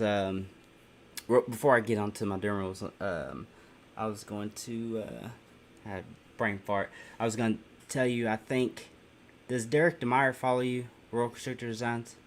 I don't know if he follows me. I'm not sure. Well, I have to say I think that it was because of me posting and tagging you that he followed me. So thank you for that, because awesome. I was sitting on the couch with my wife. I said, "Oh, hey, Royal Constrictor Designs follow me." And, she's not in the snake world, but she, she's like, "Oh, who's that?" And I was like, "Oh, well, let me show you. Oh, I think he is. I've reached out to him a lot, and I've talked to him a couple times, and that's one thing I like. I mean, Tanya is much more of a talker than I am, but like at the last show that we went to in Vegas, she asked every single person the business side of things, and people were willing to offer anything, and that's why I can't. Mike Porter with Porter's Pythons, he is a true. I've never met the guy in person. We're brother firefighters, but he has helped me with so many different connections and so many things on what to do and what not to do, and saved me money in the long run. That it's invaluable, and it's people like that help all of us. And it's kind of Justin pointed it out, and it's ironically enough, Tanya's mom has pointed it out, that the reality of it is ball pythons are it's kind of a pyramid scheme, for lack of a better term. Oh yeah, we're at some point in this pyramid, and we're trying to get higher and higher, And there's everybody down at the bottom that is in the same spot where we're going to be in the future, So it takes people that are willing to teach you all the things that they've learned, what to do and what not to do, and I think that's one of the things that's a real benefit to this field. Yeah, and it sounds bad when you say it like that, but it's a fair one in a sense, because most everybody loves their view. It's like, we aren't able to grow without new people coming in underneath us and buying snakes from them. But hey, I obviously like where I'm at right now, because I get to go in here and open it and look how cool this is. Let me take this picture. I took a picture of a snake this morning, and I'm just like, you have that awe moment. You're just like, man, this is amazing. Like this is cool as hell. But yes, that is one thing that surprises people when they realize that I want you to be successful. I want you to, Yeah. get to that next level. What can I? What do you need help with? Yeah, message me. It's 11 o'clock at night. I don't care. Message me. I'll help you out. Yeah. And it's not pure intentions of me benefiting. I generally do want to help them, Sure. because it excites me that they're excited, Yeah. and it keeps you on your p's and q's. Man, like constantly talking about stuff like this, doing this podcast weekly, learning new information, new species. Never heard of the rubber boas. Gonna check that out. All this stuff correlates to a better knowledge and a better version of what you're doing. And people get information out of it. People are able to get question answered and see different views of how people do it, because again, there's not just one right way to do it. There's multiple. So it's really amazing hobby, and unlike anything else. Well, and I think that's part of the reason why Miguel has taken so much flack, for lack of a better term, because this has been a pretty insulated business. There's not been a whole lot of people that talk about the business side of it or the potential financial side of it, and whether you're looking at it as a business or not. I mean, I got back into it partly as a business, but because I love snakes, and I've been into snakes for 40 years, pretty much, but ultimately I'm going to retire in 5 or 6 years from the fire department. And for me, this is looking at it as being one of the most incredible things I could ever think of doing in retirement, and maybe I'll be able to boost my income in the future. Who knows? Yeah. But if not, I got a lot of cool animals. So I really, really enjoy that side of it. Yeah. Yeah. It's amazing to think about it possibly being a supplemental income. Yeah. If you play your cards right and, don't chase something down a rabbit hole that isn't, that turns out to be anything. But it's awesome that this is a hobby that can be a sustainable business, and by far is able to really thrive. Like, I mean, I've had at least 4 or 5 people stand right here and tell me to my face that this is amazing that I do this full time. And I said, you're crazy if you think that this is all that I do, okay? Right. There's no way that I could even eat half of the week, right, if this was all that I do. Well, like you said, a huge undertaking. Sorry, I could interrupt. Oh, yeah. No, you're fine. You're fine. Go ahead. I just said it's a huge undertaking. I mean, like I think I mentioned prior to us getting on, I spent 3 hours today just spot cleaning and changing water, and that's every one of these takes about 3 hours in this room. We clean the rats every Saturday or Sunday. That takes us about 2.5 hours. So, it is an extensive amount of work. So you got to love it. You got to love it to enjoy it. And like I mentioned, I'm certainly not making money at any stretch at this point, but I enjoy doing what I'm doing. And as long as you enjoy doing what you're doing, I mean, you can't go wrong with that. Yeah, you're rolling, man, because it takes you got twice as many snakes as me, and it takes me 3 hours. But I'm squirrel brain as hell. I will literally be doing something, and then go off doing something else, and completely forget what I was doing in the first place. I can't tell you how many times that happens to me. It's ridiculous. Well, I mentioned to you, I bought a collection from somebody which kind of leapfrogged me ahead quite a bit. So I got a lot of males and a lot of adult breeder females. Like 6 of those breeder females laid eggs for me this year. Nice. They were already gravid. He had already paired them. So, it definitely, that helped my progress for sure.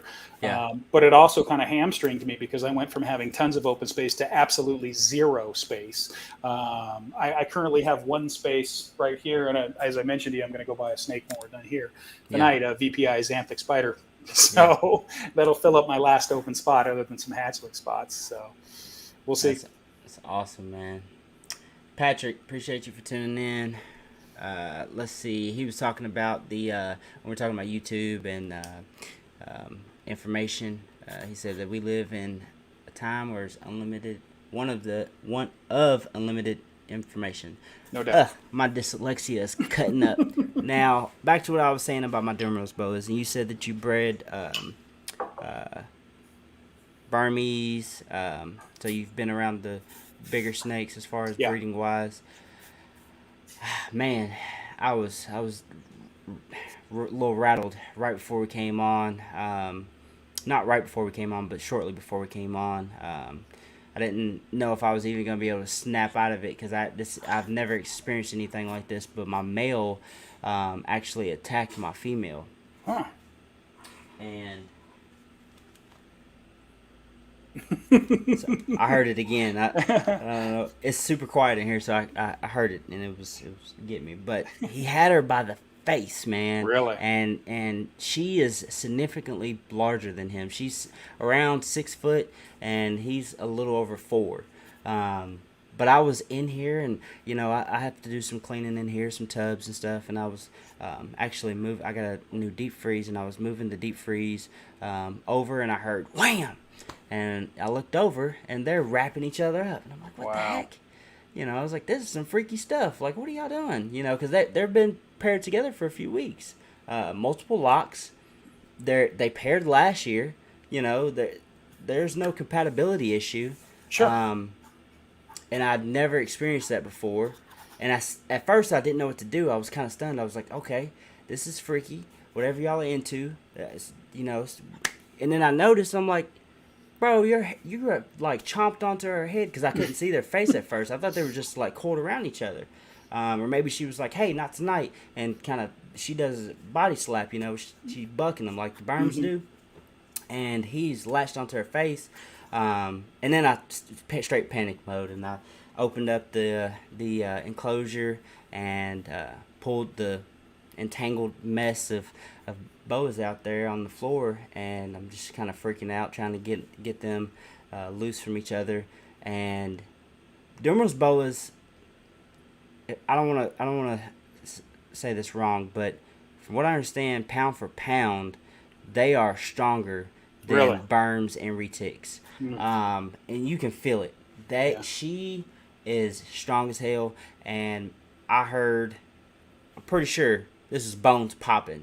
The male is like, he is super disoriented. I don't know if I should have him checked out, man, but he was kind of like doing this number, kind of doing like the spiders do, kind of wobbling a little bit. Not bleeding. Of course, he bit her, but she was pulling her head away from him. I dug one of her teeth out of his teeth out of her head. Jeez.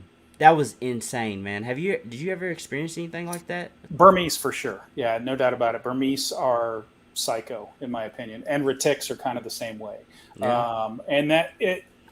Both of them were super aggressive. It didn't seem to matter. Obviously, males are always aggressive, or it seems to be, especially in the large snake breeder, Retics and Burms. But I saw that multiple times where I would have to really kind of keep an eye on them, for lack of a better term, especially in the initial phase of introduction and stuff. And I don't know. I don't think it's a food response. I don't know if it's just a territorial response. I'm not sure, but I definitely saw that a lot. I have not had that issue at all with ball pythons. I don't know. I have heard of people having that issue, but I personally never have. I got more than a few snakes that'll come barreling out at me every single. I have a Volta female that wants to bite my ass every single time. So every time I open that thing, she comes out ready to eat and terrifies me. So, but in large snakes, I did have that issue, but I've never had it in ball pythons. So I hope the male's okay. That's terrifying. Yeah, man. I'm gonna keep an eye on them tonight, and I do believe that the way I was told or the information that I researched on Demeral's Boas, they are to be kept together for quite a while during breeding. And they've been together for a few weeks, and I was literally going to separate them this weekend and feed, break for a few weeks, and back to it, and do this all the way through February. I think that the male may have overexerted himself, and he's just too stressed out, because upon inspecting him, he did have a lot more saliva than he should have. So I think that I may need to get him treated for a respiratory infection. There's a bunch that I'm going to have to just monitor him on and make sure that he's okay. But that was something that I was not expecting at all, and it makes me really think twice about any of the other bigger snakes that I keep, because it's not that I don't care less about the ball pythons, but like my big snakes, like I really interact with them a lot more, and Sure. I'm really attached to them. So it's like with my female last year, she had 13 slugs and one stillborn. That was like the most devastating litter of the entire season. I had a female that laid 10 eggs. 6 of them were were slugs, and I was just like, well, I had to have one clutch that was not all good, and it doesn't affect me as much as the big snakes. I've got a berm, and I had a female for him, but I got rid of her, and I was like, I'm not gonna breed berms. I'm not gonna do that. Say that now. Yeah, I know. The craziest thing is the other night I'm sitting on the couch and I was telling my wife that I found a female that's the exact same genes as my male, is a hypogranate, and I wanted the hypogranate male for quite a long time, and I got him by the grace of God, because I'll tell you, I did not think my wife was going to be okay with the berm. You're talking about a snake that can get up there in size. Oh yeah. And out of nowhere, she's like, "Yeah, go ahead, get it."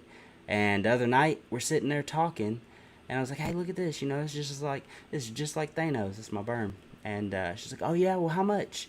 And I'm like, "This is a female I'm talking about here, okay?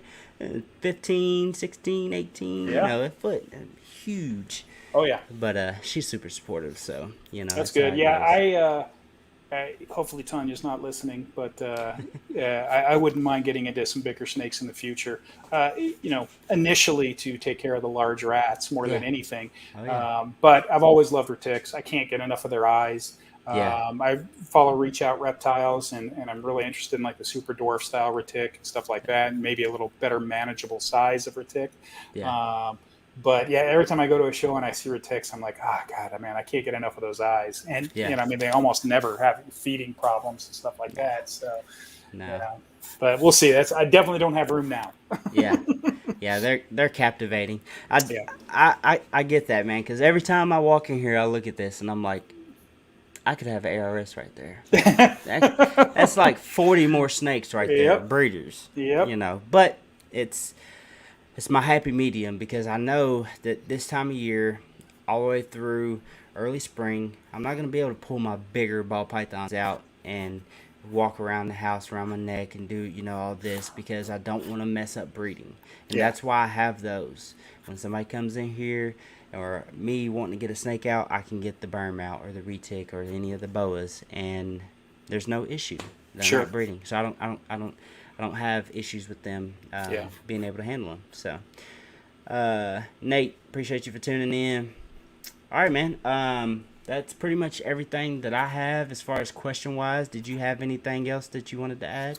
What I'm interested in knowing, what's your biggest, from a ball python perspective, what's your biggest projects you're working on? If you're willing to share that, because we're pretty secretive about some stuff. Nah, man, not me. I don't hold anything back from money to projects. I don't have anything that's cutting edge, unfortunately. Let's see. Well, I've got a little bit of some. I don't know. When a year ago, I would have been like, this is top-notch stuff, pairing my clown or my Azantic head hypo to a clown this year. But now I'm kind of just like, I'm just making double hets for the future, It's not exciting, but it's not visual exciting. Sure. You know what I mean? It's kind of the grunt work to get to where I need to go. I love the Ultramel project. Heard you said you're in Monarch.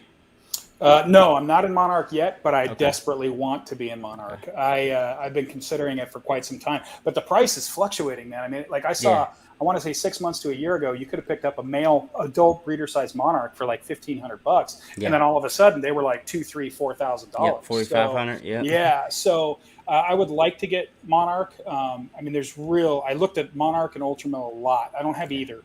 And I looked at those a lot when I was at JKR's facility because, I mean, the difference is striking. So I would love to get some Monarch. That's my big list. I'd love to get Monarch.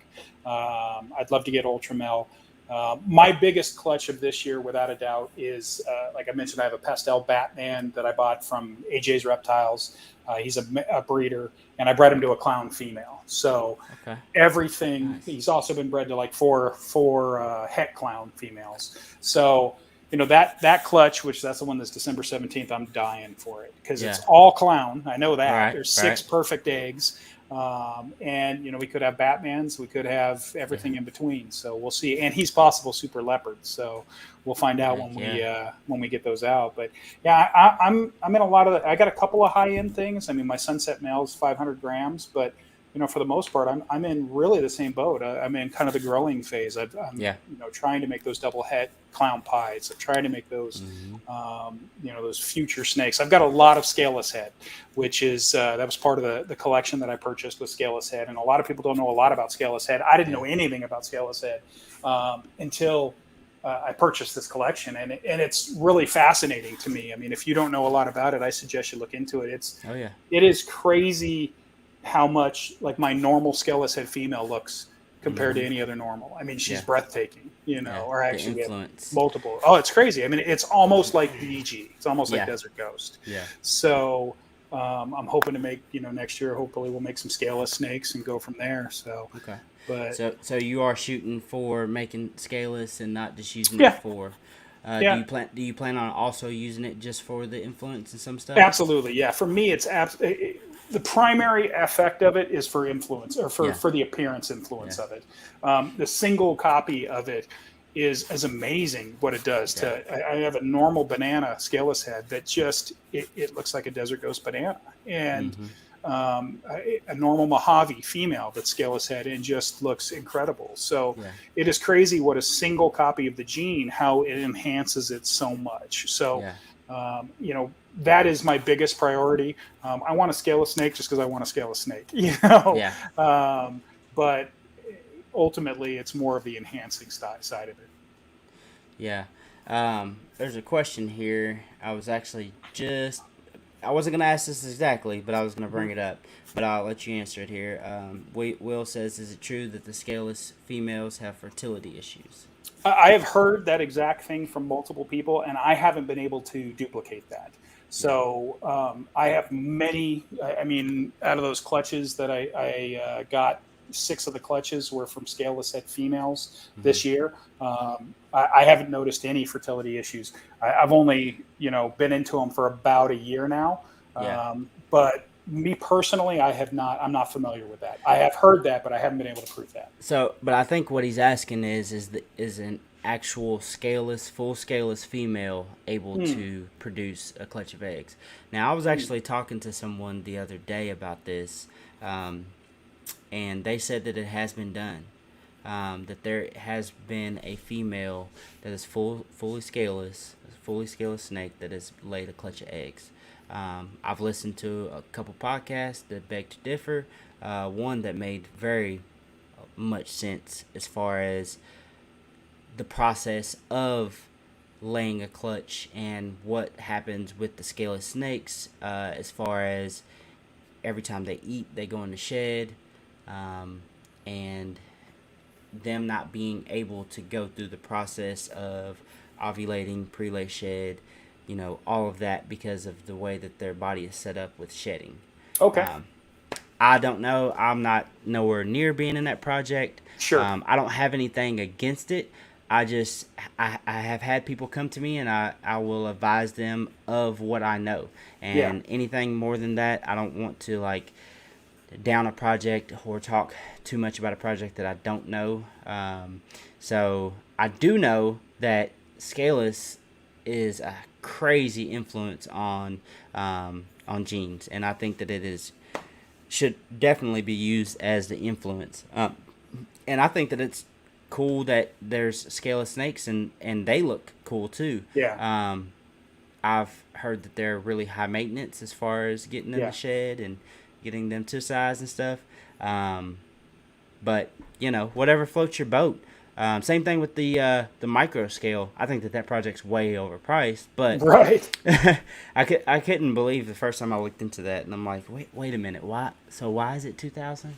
You know, like I don't understand that one. That was kind of weird to me. I can't. Was that do you know much about that gene? Is that a nerd originated gene or? I believe it is, but I don't know enough about it to tell you. I know Garrick's working with it a lot too, with the micro scale. So I don't know. And it's funny you mentioned it because I have I have a group of all albinos that came out of this group that I purchased, a female, and there's 9 baby all albinos.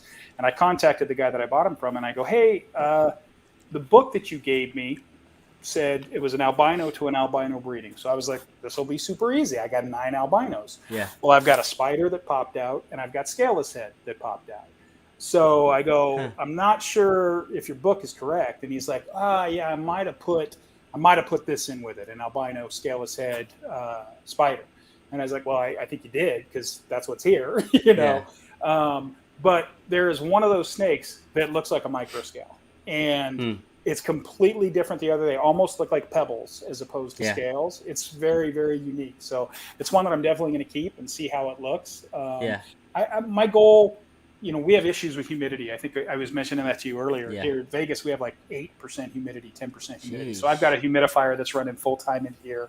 It's a 6-gallon humidifier. So I keep this room at about 65% humidity, roughly. And they don't do well without moisture, you know. Yeah. So I'm definitely not looking to produce a significant amount of Scaleless. I think any that I'll produce, I may keep. I don't know, because I just think the look of them is amazing. And, you know, it's super interesting, but that makes me really wonder if it's a breedable trait, and it's something I might have to check into. I don't know. Yeah. So, I don't know. Alexandra, appreciate you for tuning in. What kind of humidifier do you run? I couldn't tell you what it is. I actually bought it from bought it from a podcast. I think it was, or I looked at it on a podcast. It was let me take a look so I can tell you. I got mine from Gomez Pythons. He uses I think that's the one. It's an Air Care is what mine is. Oh, no. Is that a different one? Vornado. Okay. It's right there. What the hell? All right, right there. Yep. Up top? Yep, right there. Yep. Yeah, mine's called an Air Care is what it says on it. Yeah. But it holds 6 gallons. And that's, you know, because I'm gone for 2-3 days at a time, I needed something that held a decent amount of air, or a decent amount of water, excuse me. Yeah. It's called an Air Care. I like it. I also use, I've been really happy with the Inkbird products. I don't know if you've heard of Inkbird or used them, but I have a heat and humidity controller, which is amazing. So, all these racks over here are on Inkbird controllers. Just because there's a lot of fluctuation with how they move and all that. Sometimes I'll be like, yeah, I'm keeping these snakes, and then, you know, plans change, so I'll switch those around. So I haven't got those on Herpstats yet. And with the grow outs and hatchlings, I'm not worried about the fluctuation in temperature swing of 5 degrees like I do with the breeders. Sure. And my incubator. That's another thing. Anybody watching. Incubator, as close to no degree temperature swing as you can get is what you want. Yep. I can't tell you how many people I've seen, I'm going to use this jump start. And then I'm like, no. Well, sorry to interrupt you, bud. No, you're fine. You're fine.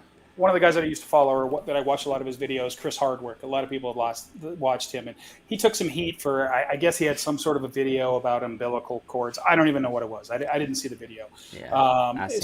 Yeah. He took a lot of heat from it. I don't know if it's good, bad. I don't know, but I did learn a lot from the guy. And you got to take the good with the bad, you know. And one of the things that he mentioned was a battery backup. And that was the first thing that I bought. I have a PC-style battery backup that will run that freaking incubator for 3 or 4 days if it needs to, because there's nothing more important than what's in that incubator right now to me, you know. So 3 or 4 days? Yeah. Really? I'll have to message you and get the information on that, because I have not found one that was affordable, and this one may be up there in price, but it cost. I think it was $179 to $200. Oh man, it was that's expensive, well worth but not it. Out of the market. Yeah, that's well worth it. I mean, you're spending close to that on your Herpstat 1 just if Sure. you get a Herpstat 1. But I couldn't find one that lasted more than 4 hours. Yeah, And I no, was this like, one's 3 to 4 days is what it's rated at on Yeah. the wattage that incubator's pulling out right now. So I was like, what is 4 hours for backup power? I mean, I get like power outages most of the time are short, but I at least wanted one that would do 8 hours. So if I was Sure. at work, by the time I got off work, I could plug in the generator, to power it up. But yeah, or sleep, right. Happen during the middle of the night. Well, and that's one of the things that I got to look at for the future because I'm super, I mean, it gets 120 out here in Vegas or 118 in Vegas. And, I mean, I keep this room at 80 degrees, but all my rats are dead if the power goes out the garage and if it gets to above 95 degrees, So there's a lot of things that as we move into this casita, like, Kabelka spent $75,000 on a backup generator because there's nothing more important than keeping the power to the snakes. I don't know that I'm going to spend that much money on a backup generator. There's a bunch of other options out there, but with like Tesla and everything else, like Tesla power banks and stuff. But those are things that I want to look at because I don't want. There's nothing more important than these snakes for multiple reasons. The fact that they're my babies and the fact that they're an investment in the future. So, all the things you got to worry about. So. Yeah, it's definitely worth weighing out, and you got to weigh out this. Let's look at this. Justin Kabelka says, "Yeah, I'll spend $75,000 on this." Well, obviously, he has well over that in his collection. Oh, that's one clutch of eggs. Yeah, one clutch of eggs for him. He doesn't care. So, I mean, it makes sense. I had a power outage last winter that was truly humbling. When I came in, my snakes were fine. My incubator was fine. Like, everything was fine because I had propane turkey heaters, the thing that you cook your turkey on, boiler. Like infrared? Fryer. Okay. No, like a turkey fryer. Gotcha. It was the I don't know what you call that part, the boiler, the gas burner. It was a burner. Yeah. I had that hooked up to a propane tank, and I had one in here and one in my house, and it kept this room at 82 for several hours. I actually had to turn it down because I didn't want it to get that hot, and then it warmed up my house too.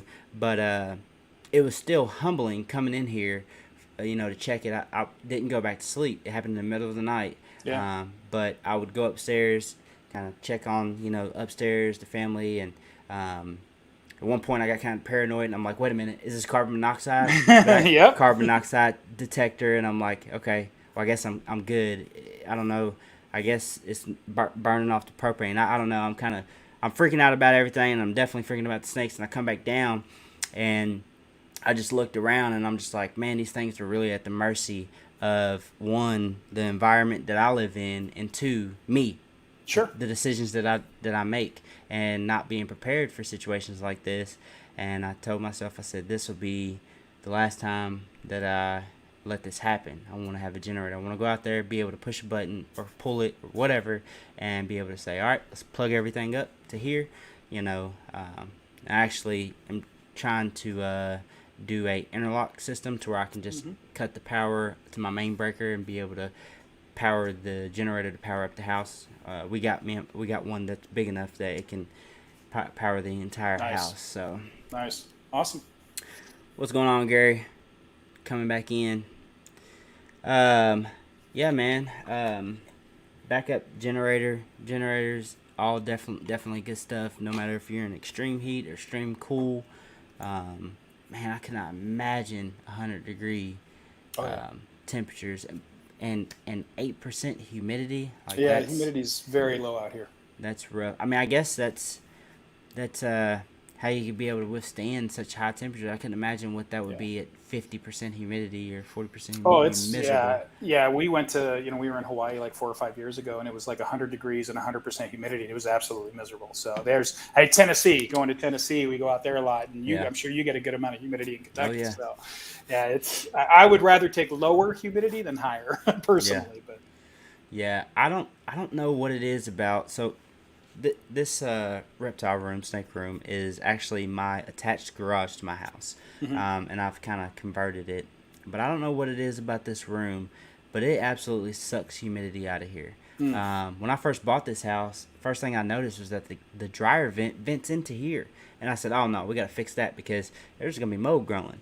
And it never did. And, almost immediately after that, I started putting snakes in here because I outgrew my small little area. And, I wanted to have a whole room, like kind of like you got there. And my wife started working from home. She said, "No, it's going to be my office." And I'm like, "Well, we can have this side, the snakes, and then this." No, that ain't happening. Snake be stinks, whatever. Right. But I guess the concrete block does it, or maybe it's just the garage door. I don't know, man. But even in the summer, the humidity outside will be in the 60s, and it'll be in the 40s or 30s in here. And wow. I'm like, what the heck is going on? So I ended up sealing the block on the concrete block with this block sealer and dry lock. Dry lock is the what I use, and I repainted the floors with new gray garage paint. And it seems to help adding that humidifier. I actually had the same one that you have. I believe it's the same one. Air care. Is it white? Yeah, it's white and kind of like looks like R2-D2 almost. Yep. But one thing I noticed, man, is that it kind of cooled my room down. It definitely cools the room down. Yeah, it produces cool air, surprisingly. Yeah. And that was one thing I was battling with. Excuse me. It was actually in the winter that I had that one, and trying to heat it and humidify, and I was kind of battling myself. Sure. And that thing was over $100, so I ended up sending it back. And then I bought a misting water line that goes from my utility sink over to my fan, and I was like, oh, this is it. I'm gonna put it on a timer, and I'm gonna get it to hit a mist, every once an hour or something like that, and it's just gonna put up humidity in it. Well, think about that. It's gonna cause way huge, big humidity spikes. I had my buddy over here one day, and we were kind of testing it out, and it was just spraying out so much that the area right in front of it. I mean, you'd have walked in here and bust your ass. I mean, you straight up slipped on the floor. Right. That wasn't a great idea. But then I came, Gomez, he had this one. Yeah. And I got that one, and I've been in no lower than 50. Sometimes it gets up there at about 70%. But that's okay, because at any given time, one of these snakes are in shed, if not multiple. So I like that. I have this handy dandy guy. Oh, yeah. I actually got this from Hardwick. He was like, "Hey, man, this is like the cheapest, best thing you can do. If I don't do this every week, we'll have bad sheds." Yeah. So I got to wet them down pretty good to keep the humidity up in the cages, or we'll just have bad sheds. Yeah. So you use cocoa? Yeah. Yeah. Yeah. Cocoa is definitely my best friend. Are you Cocoa Blocks or ReptiChip or? I think I was ReptiChip for a long time, and then now I'm at Cocoa Blocks. One of the girls, there's a lady named Emily out here, Emily's Exotics, and she is a rep for them. So she gets me a good deal. I buy like 50 blocks at a time, and and she gives me a really good deal on them. So I think it's Cocoa Blocks is what I'm currently using, and I've been happy with them. I didn't notice a big difference between the two, honestly. Freedom Breeder, right? The Cocoa Blocks. Yeah. I did switching from ReptiChip. I went all in, man. The first time I bought them, I think I bought like 150 blocks or something like that. But the Cocoa Block to me is bigger chunks. Yeah, for sure. And less dust. Now, with that being said, I do like ReptiChip for like grow-ups and hatchlings because in these like 11-quart tubs, and if I do have them in hatchling tubs, it kind of looks like ridiculous on a small snake, and the Cocoa Blocks twice as wide as they are, so and see, I don't have this issue either. He said he had to throw away half a tote of Cocoa Blocks because it molded within 2 weeks. I've definitely had mold on Cocoa Blocks. There's no doubt. Really? Yeah, I have. So every week when I wipe these down, I move everything around as well. So I'll spot clean, and then the way that I do it, I'm a little bit different. I don't know what everybody else does, but like every 4 months, I do a full clean on everything. I spot clean every single week. So if they've got poop in it, I mean, I got some that'll poop bigger than my golden retriever, but I'll clean it, and then I'll spray that area and spot clean that area. But every 4 months or so, I write it on my board up here. Every 4 months, I do a full clean on everything and just dump everything and clean everything. And I noticed this last time that because it was a little bit moister, because I was going through 6-8 blocks to replace everything. It went in a little bit moister, and it created some more mold. So now every week I just make sure to move it around, and I haven't had any issues with it. Yeah, I've seen that. Yeah, my tote, I try not to leave a ton in my tote because I could see that absolutely happening. Yeah. See, I've had some people tell me that. I have not had any issues with mold. But I also will break mine down dry because it isn't as compact. Well, most of them. I do have some that are super compact blocks, and then others that I can literally put it in my tote and smash it with my foot, and it breaks apart.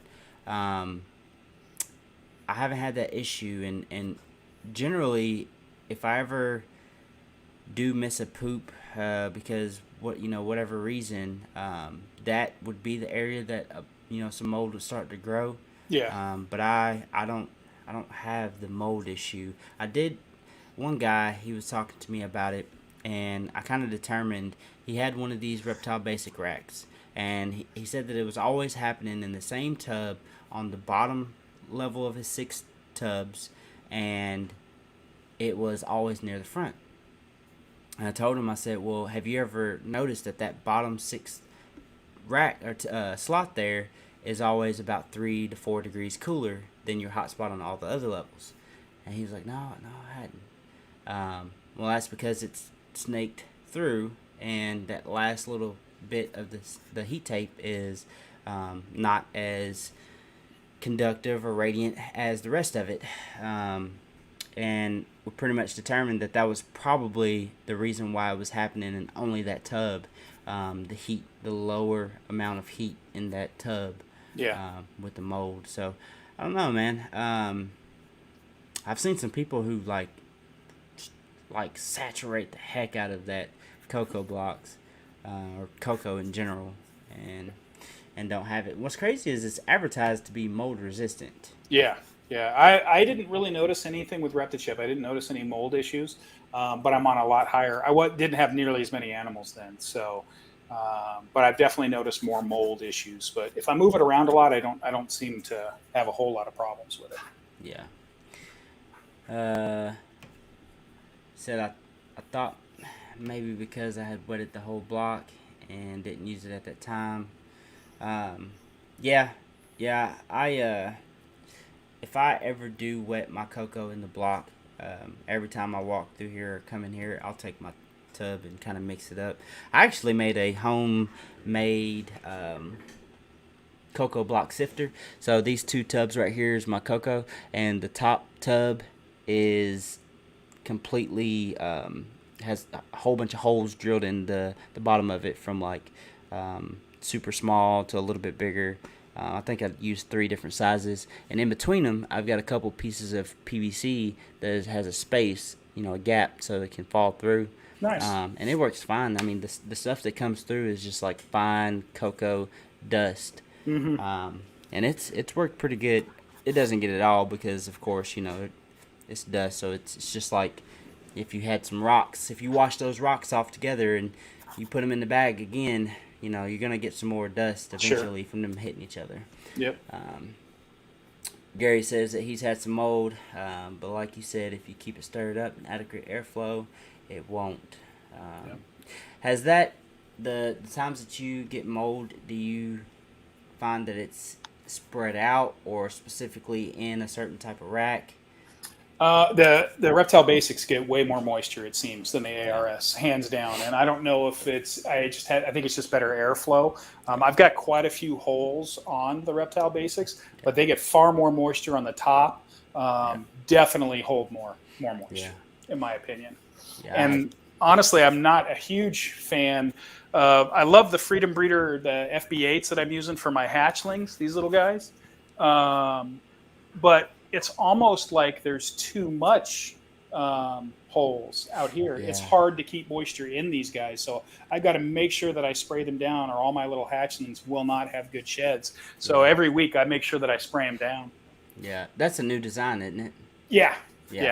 I seen that and I thought the same thing. I thought, man, I think that's just a little bit too much. And you'd hate to spend money on something like that and then tape up one side because you're, trying to stop the airflow as much, because it's like, I don't And know. I think that's where I'm at. I think I'm Yeah. about going to potentially tape one side of them and see if that doesn't help it, because it's just almost like it's too much airflow, and it just dries out everything quite a bit. And even ones, so all this side over here are all the brand new hatchlings. They're on paper. Everything over here has grown up a little bit more. They're 6, 8, 10, 12 meals in, and they're all on cocoa. So that holds moisture a little bit better, but really, man, it dries out quickly in the new FB tubs. Yeah. On your ARS, what percent slots do you have? 25%. I think that's the standard. Standard. 25%. Yeah, somewhere around there. That first probably 12 inches is probably ventilated, I would guess. Yeah. Alexandria, I'm lost on your comment there, but Will says I just picked up a animal plastics PVC rack yesterday and picking up 2 new females tomorrow to go in it. 2,000 gram and a 1,700 gram, putting them on ReptiChip to try it out. I wanted to ask you about your Volta female, if you cared to show her. I just wanted to see how big she is. Yeah. Let me try not to get bit. This could be funny. Hold on. All right. Leica, appreciate you for tuning in late, but still wanted to make sure to stop by and show the love. As always, super supportive. Totes. Let me put on my headphones. I'm going to have. So it's hard to tell how big she is, but I mean, I'm not a little guy by any stretch. But her hand, I mean, if you look at her head compared to my hand. Oh yeah. Hold on, real quick. I'll put you solo. So if you look at her, and she's just a normal. Yeah, she's a black pastel Volta. Okay, I was about to say she looked black pastel or cinnamon. So sweet. It's kind of hard to tell the. Gosh, and she wants to move. Oh, come here, big girl. So try and show her on my hand. Oh yeah, for sure. But I mean, her head is gigantic compared to the other ones, and I mean, she's as big around as my bicep, just about in her biggest spot. So, and she's probably, I mean, I'm 6'1", she's almost 6 feet. Yeah. So, but she didn't bite me this time, or didn't try to. But she'll come out head first and want to just eat you every single time. So, So, I have a buddy of mine who has a spider Volta, and man, she's massive. Lays 13, 14 egg clutches. Absolutely giant snake. That is by far the biggest ball. Well, I take it back. I seen one. There's a girl who has one. I can't remember if it's on World of Ball Pythons or Ball Python People. But that thing looks like a dang boa. Like it, I mean, it is massive. Well, I tell you what, I didn't realize how big they could get until I was at Cabelka's. I mean, he has some that are big around as blood pythons. I mean, they are gigantic. I could not believe how big some of his breeder females were. Huge, huge. And they're not Volta? No, and not head size. I mean, like body size. Yeah. Their body size was, I couldn't even guess. I mean, like about as big around as a large grapefruit. Really? Wow. Grapefruit to even a cantaloupe. Some of those females were just gigantic size. So 5,000-6,000 grams easy. I would bet. Yeah. I mean, my biggest one, I would guess she's about 4,000 grams, somewhere around there. Yeah. She's probably my biggest, 4,000 to 4,500. Yeah. But most of my females are around the 2,500 to 3 gram range. Let me put her back real quick.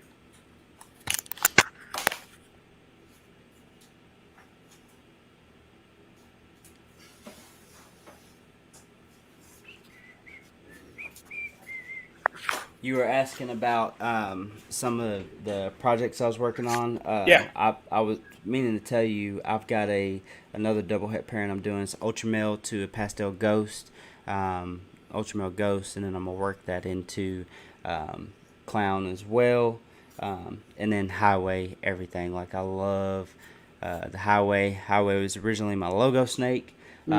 And most recently, this past season, I fell in love with Orange Dream Calico combos. Oh, yeah. So I've got a pastel calico female, and I've got a pastel calico disco female. And I'm probably gonna breed that Orange Dream male to both of those. Try to make some more combos out of those. Oh, have you ever heard of the web gene? I have not. So I've got a fire web male, and the web clowns are supposed to be like, well, not supposed to be. I've seen them. They're real drippy. Clown. The clown pattern itself is already kind of drippy, teardroppy, and stuff like that. But the web gene makes it even more so. There's a guy, Matt Pearson, Camo Constrictors. Yep. He's actually working with it. He's far ahead of where I'm at with it. I think he's got it in several combos. But I've got him. I want to see what it's going to do with making the vanilla creams. If the web will kind of slow down the pattern, but still have the crazy color. Mixing in the vanilla creams, whites, and... let's see.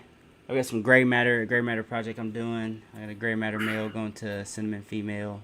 To this day, Alexandria just asked, "What's your favorite?" Piebald, by far my favorite. I mean, you just can't get enough of the pieds, or at least I can't. And everything in between. I got a bunch of double het clown pied stuff, and I really, really enjoy pied. And Sunset, I'm a huge fan of.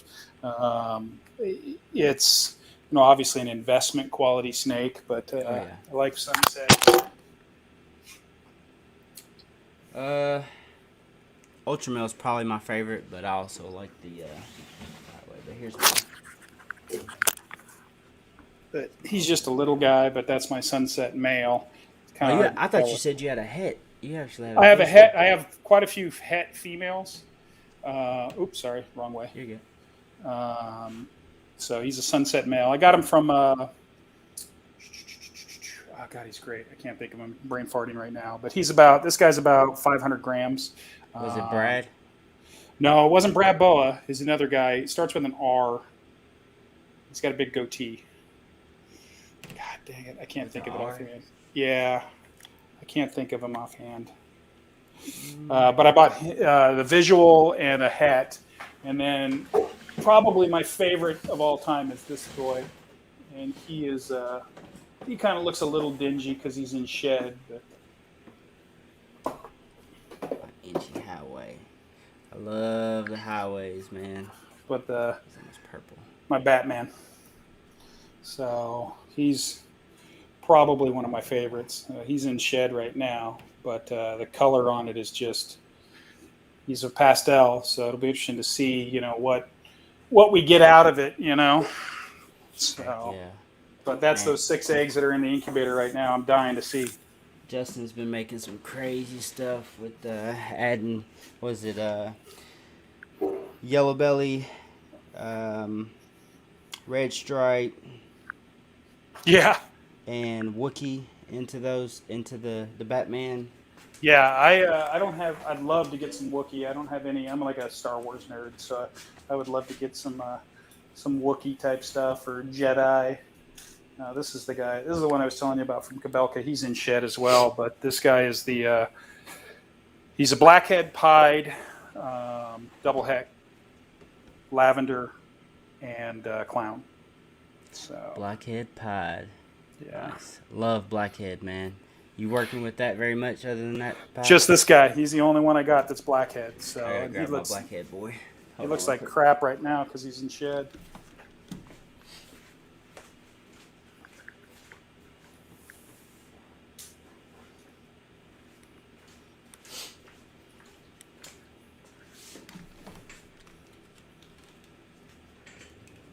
So I got this boy from Lindsay Noble, and he is a blackhead mystic red gene, 100% het hypo.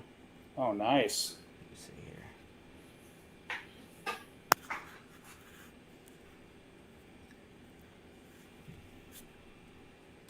here. See, I love the dark stuff. I really, really do.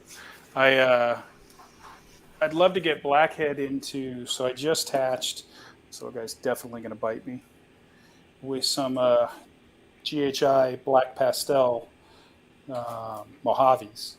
So but I love the GHI Mojave, the looks of it, and with Black Pastel, gosh, I'm missing my camera altogether. But so that's a GHI Mojave Black Pastel. Yeah. Yep. Oh yeah. So and then when you add Blackhead into it, it just makes it just jet black. So I'm interested to potentially move to that. We'll see. I haven't even sexed any of these babies yet. It was an albino Mojave to a GHI, a head albino. So we've got a couple of GHI Mojaves, which I think is arguably one of the prettiest snakes out there. I mean, I just love the looks of the the GHI Mojave is just such a cool looking snake for a dark faced snake, So and even as adults, the contrast is unreal. It doesn't go away the way you would think it would.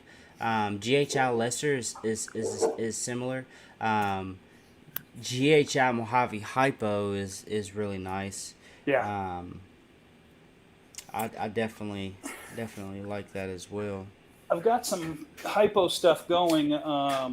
So you kind of in the early phases, I got into hypo, like just little stuff. But this is a Superfly Calico hypo, and so I've got a couple females. I keep going the wrong way. That's a Superfly Calico, and then I have a Inchy Mimosa that's the male for them. But I've got some ghost stuff that I really, really like it. Tanya especially really likes the ghost stuff. This is a pastel spot nose ghost. Oh, nice. So yeah, so I spot nose really brightens it up, doesn't it? Yeah, it's almost like a greenish. So it's crazy what how much lighter it gets, It's funny. I have a pastel hypo female, and she's like yellow. It's unreal how yellow she is. Let's see here. Can you sit right there? Yeah, that's crazy. She's a big girl too. She's probably pushing 3,000 grams. Yeah, no doubt.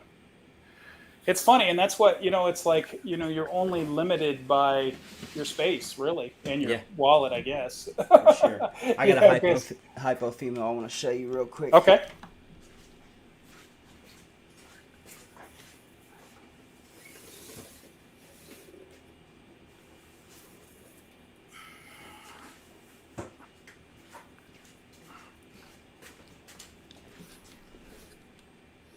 This was actually the one I was telling you I was in here and took a picture, and I just sat there drooling for a second. But Hypo Orange Dream Fire Calico. Wow. Female. That's beautiful. Did you purchase or did you produce? I did purchase her from Bob Vu. Awesome. Wow. Yeah, man, like she purple on the dark parts of the saddle, just outstanding quality. She just shed too. That was the main reason I was. Just shed. I gotta get a picture. Right. I didn't post it. I need to post it to Instagram. I got so many pictures, man. I'll bank up 4 or 5 photos for Instagram. Yep. Week later, I'm like, crap, I didn't post any of those pictures. So this is my biggest hypo that we have. I actually don't have a male to put with her, and it's hard to tell, but she's literally like camo green. So this is a pastel Mojave ghost or hypo, and it's so hard to tell. I mean, she is like camo green color. Yeah. And she's just as calm as can be. I don't have a male to put with her yet, but she's definitely breeder size, and she only has like 5 or 10 millimeter follicles, but I got to figure that one out quickly. So, but I gotta get my hypo game going. To see. Yeah, man. You were talking about urban camo. This is Gray Matters, but or Gray Matters. Sorry. I love the urban camo too. I mean, it's just This is a Sandblast male. Oh yeah. So going down the urban camo road. Yeah. But this is a Sandblast. What is he? A pewter Sandblast. So we'll see. He's got a lot of like He's got to be het pied, I would guess, too, just based on I was just about to his say belly and that'll be one of the first that I've seen that isn't het pied. Yeah, they're almost always het pied. Yeah, based on the way that his belly is and everything else, I would guess he looks like he has a pretty big ringer. He does, and it's. I mean, he's got like basically. I mean, you can see it right there. Yeah. I mean, it's gigantic on him. So yeah. I'm sure that he's probably het pied too. So we'll see. I've put him with a couple. So we'll see how he does. It's amazing, man, that you would never. I would love to be a fly on the wall when it was the people who actually put these snakes together and popped the stuff out for the first time. Like the person who put two normal het albinos together and got an albino, or het pieds, or I know that probably didn't happen like that because a pied and albino were the first mutations that they were actually like, oh, these are found, like we know that this can be made, right? But something like the urban camos or gray matters. Did you just poop on me? Oh, you tried to bite. Yeah, man, that must have been an absolutely amazing feeling to be like, what the crap is this? What is going on? Yeah. Yeah. Well, and people are still. I mean, like even Kabelka, as big as he is, he just invested heavily in the Zebra project. Yeah. And I talked to him a lot about Zebra, and he's like, Zebra's been around for 14 or 15 years. Yeah. And he goes, but it's just one of those things that just was never tapped into. They thought that it was a dominant or a codominant gene. They didn't realize it was recessive. And it just kind of fell by the wayside. And now, they're $15,000 on Morph Market. Yeah. So, and they look absolutely amazing. So. Oh, yeah. Yeah. That was something that took me by surprise, man. I never heard of Zebra until Adam Chesla posted on it, and I was like, wow, this must be amazing to be the only person to have this gene. And apparently he's not the only person, but he's the only person I had seen post about it. Yeah. And have any apparently he definitely has been working with it for a few years. Yeah. He has in different genetics and stuff like that, and I guarantee you he's not shown everything. No.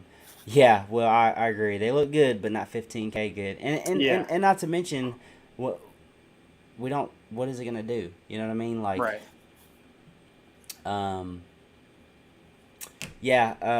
Alexandria said, what are some recommendations to learn morphs easier? I think you were touching on YouTube earlier. I'm gonna put YouTube. I'd say like even Chris Hardwick. There's a lot of YouTubers out there that break down every single morph. So you can look up black pewter. You can look up black pewter ball python, and you'll find 5 videos on what a black pewter is, or 5 videos on what a banana is, and learning about the banana gene in general. So YouTube is indispensable. Morph Market, just by trying to find it. But the problem is, so many people are doing so much stuff. I mean, I got some babies. I had a Banana Fire Orange Dream Scaleless head pastel male that was bred to a Leopard Lemon Blast Scaleless head. And I'm like, there's like 11 genes in play here. There's no way I'm ever going to know what those babies are. It's a crapshoot. Yeah. So, that's the downside with Morph Market is it's hard to find the single gene animals really anymore. They're out there, but to just find a good, I don't know, calico, it's always going to have pastel into it or everything else. So. But Morph Market, you can definitely find a lot, but YouTube's indispensable. Yeah, the genetic calculator on Morph Market, I was actually just about to go there because I wanted to know what the odd calculation was for 11, what did you say, 5, 6, and 7? Or 6, 6 and 5? Yeah. I know it's over 1 and 2 something because that's what did I do? I think I did a 3 gene to 4 gene, and it was 1 and 2 something, I believe. Yeah. If Lekka's on here, they'll know. I'm telling you, Lekka knows the calculations.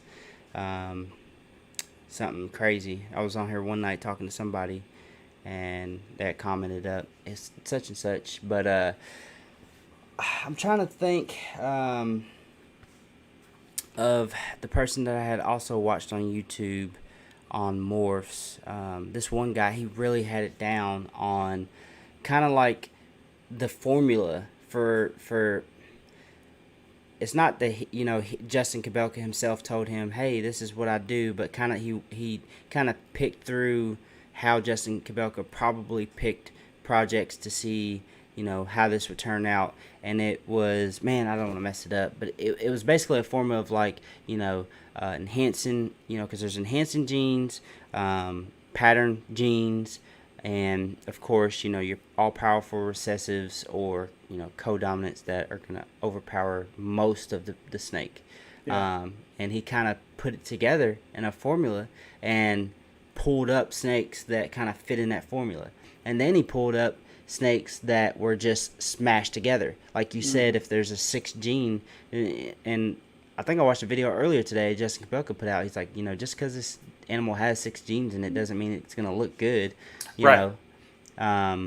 Man, I've got to find that guy because that was actually some good information. So I meant to save that video to refer back to it. So, Ramel, I got that girl. I got you produced as a garbage disposal. Sheets anything live, frozen thawed. Awesome, man. That's awesome. He actually has a inchy female that I thought was Orange Dream. It came from that Orange Dream male I was telling you about. He actually came from Garrett Demeyer. Mm-hmm. He was labeled as inchy, Orange Dream, Pastel, Fire, or Yellow Belly. And I'm pretty sure I produced both Fire and Yellow Belly, which was kind of weird. And then when she came out, and her sister, just like her clutchmate, they both look Orange Dream. Mm-hmm. And they're both getting brighter each shed. But they also looked inchy a little bit. And several people told me that they were Orange Dream, and I couldn't really confirm or really decide that it was inchy over Orange Dream, and I really was like, I think this is Orange Dream. So I've got that similar snake. So it's hard to tell on the colors, but this is a inchy pastel yellow belly, possible Orange Dream. And gosh, I mean, the colors are not showing up, but this guy is just incredible oranges, and it's just amazing the coloring that you get on him. Man, I gotta get him because he looks just like that. He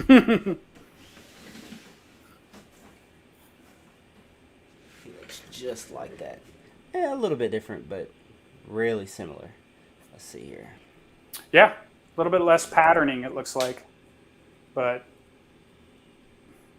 that's awesome. So, I don't know, man. I'm almost positive that I produced Fire and Yellow Belly. Mm-hmm. I'm almost positive I produced the Fire Yellow Belly. Because she didn't look just Yellow Belly, and she didn't look just Fire. And the 2 calico females that I hold back are really nice. I've showed them before. So, I don't know. I'm gonna repeat the pairing this year and see what happens. There was a lot of people wanting babies out of that clutch. So, if I only produce what I've already produced, at least I know people will want them. Yeah, no doubt. Awesome. All right, man. Well, cool. You got anything else you want to show off? No, sir. I think I'm good. Well, cool.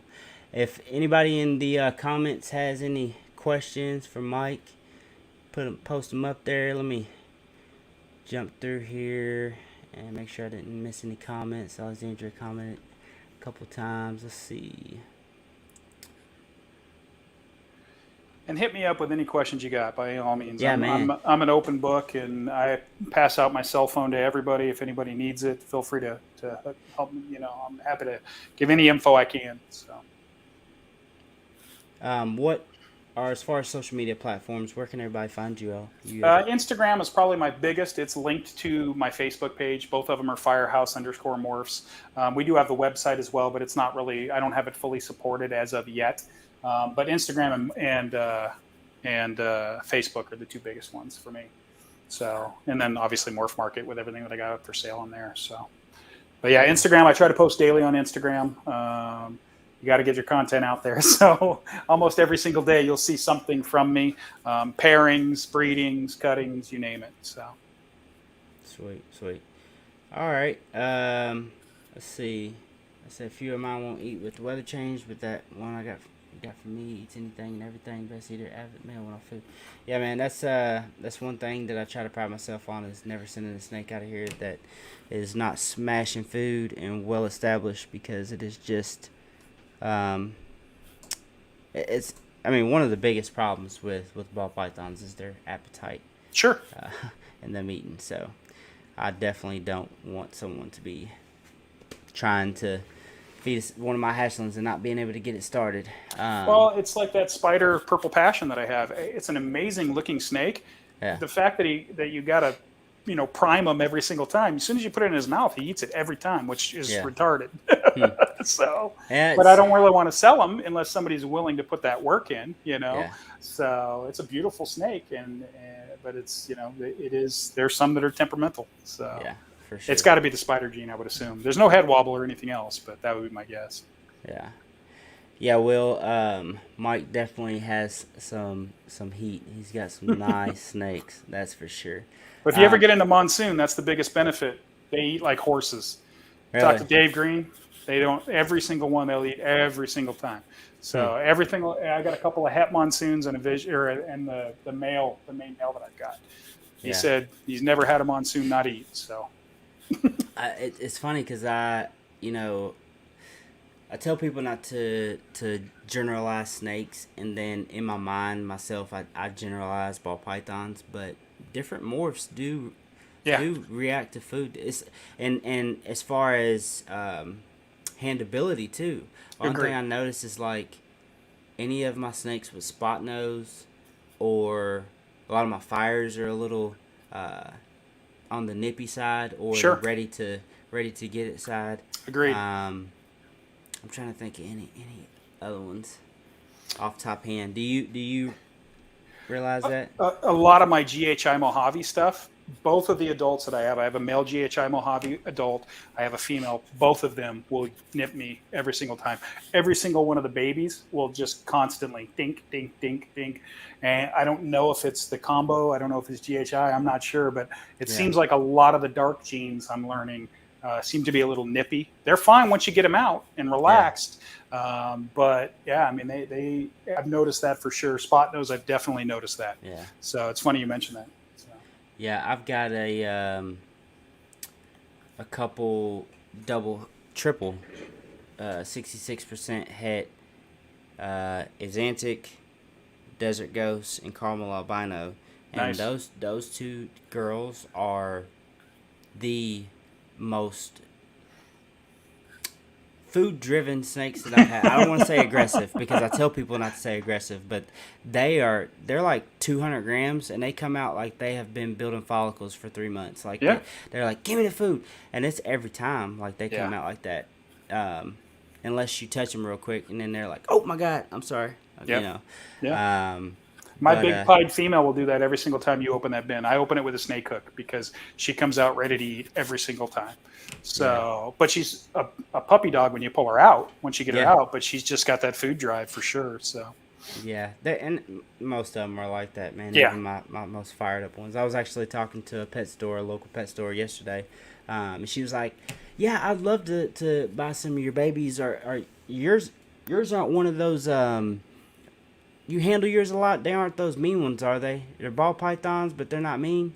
And I was like, well, I mean, I've never really met a mean ball python. I've met, a really defensive and really hungry or food motivated. Yeah. But other than that, they're not looking at you and saying, you suck, I'm about to bite you right now. Right. It's not personal with them. I was like, it really boils down to how you take them out of that mode. How if you no doubt build up anticipation, you stand over top of them. I tell people all the time, like they're like, this thing is just super nippy, which at the same time you kind of want, because if they're hatchling, they're super nippy, then they're probably going to be good eaters because they're gonna, eat every time you open up that tub. But at the same time, for a new ball python owner, and that's their only snake, and they want to hold it all the time, if they hesitate and they're kind of like doing this number, they're going to build up an anticipation. Sure. and it's gonna bite him. Like my son's bearded dragon does that. He doesn't do it to me because I go in. I'm not afraid of him biting me. But my son's kind of like, doing this number, and then all of a sudden he's like, and he bites the crap out of him. It's hilarious. I didn't even know bearded dragons bit people. Oh yeah. I just didn't even know it was a thing. Yep. All right, Alexandria, you asked what's my Instagram. It is Morph Nation Reptiles, everything. So, like I said, if anybody has anything, nothing else for Mike, and you don't have anything else to add? I'm good, sir. Okay. We're going to cut her out right here. We've been going for 2 hours and 25 minutes. The dyslexia starts acting up. That's when I know it's time to cut it out. I'm going to let you cut out to go pick up that new snake. Yep. And we'll get off here. So if you can just hang on for a second, I'm gonna take you off here, and then I'll come back and get with you backstage here in just a minute. Sounds good, sir. All right, man. All right, guys. Well, I appreciate y'all for tuning in for this week's episode of Cold Blooded Talks. Same time next week. We're gonna try to make it happen. I don't know who I'm going to have on yet. I haven't scheduled anyone for next week, but I've got the next couple weeks after that filled up. I kind of left these few weeks in limbo because I have finals this week and next week, so kind of going to give myself area there if I need to throttle it back. But again, I appreciate y'all for tuning in. Y'all have a good night, and y'all take care.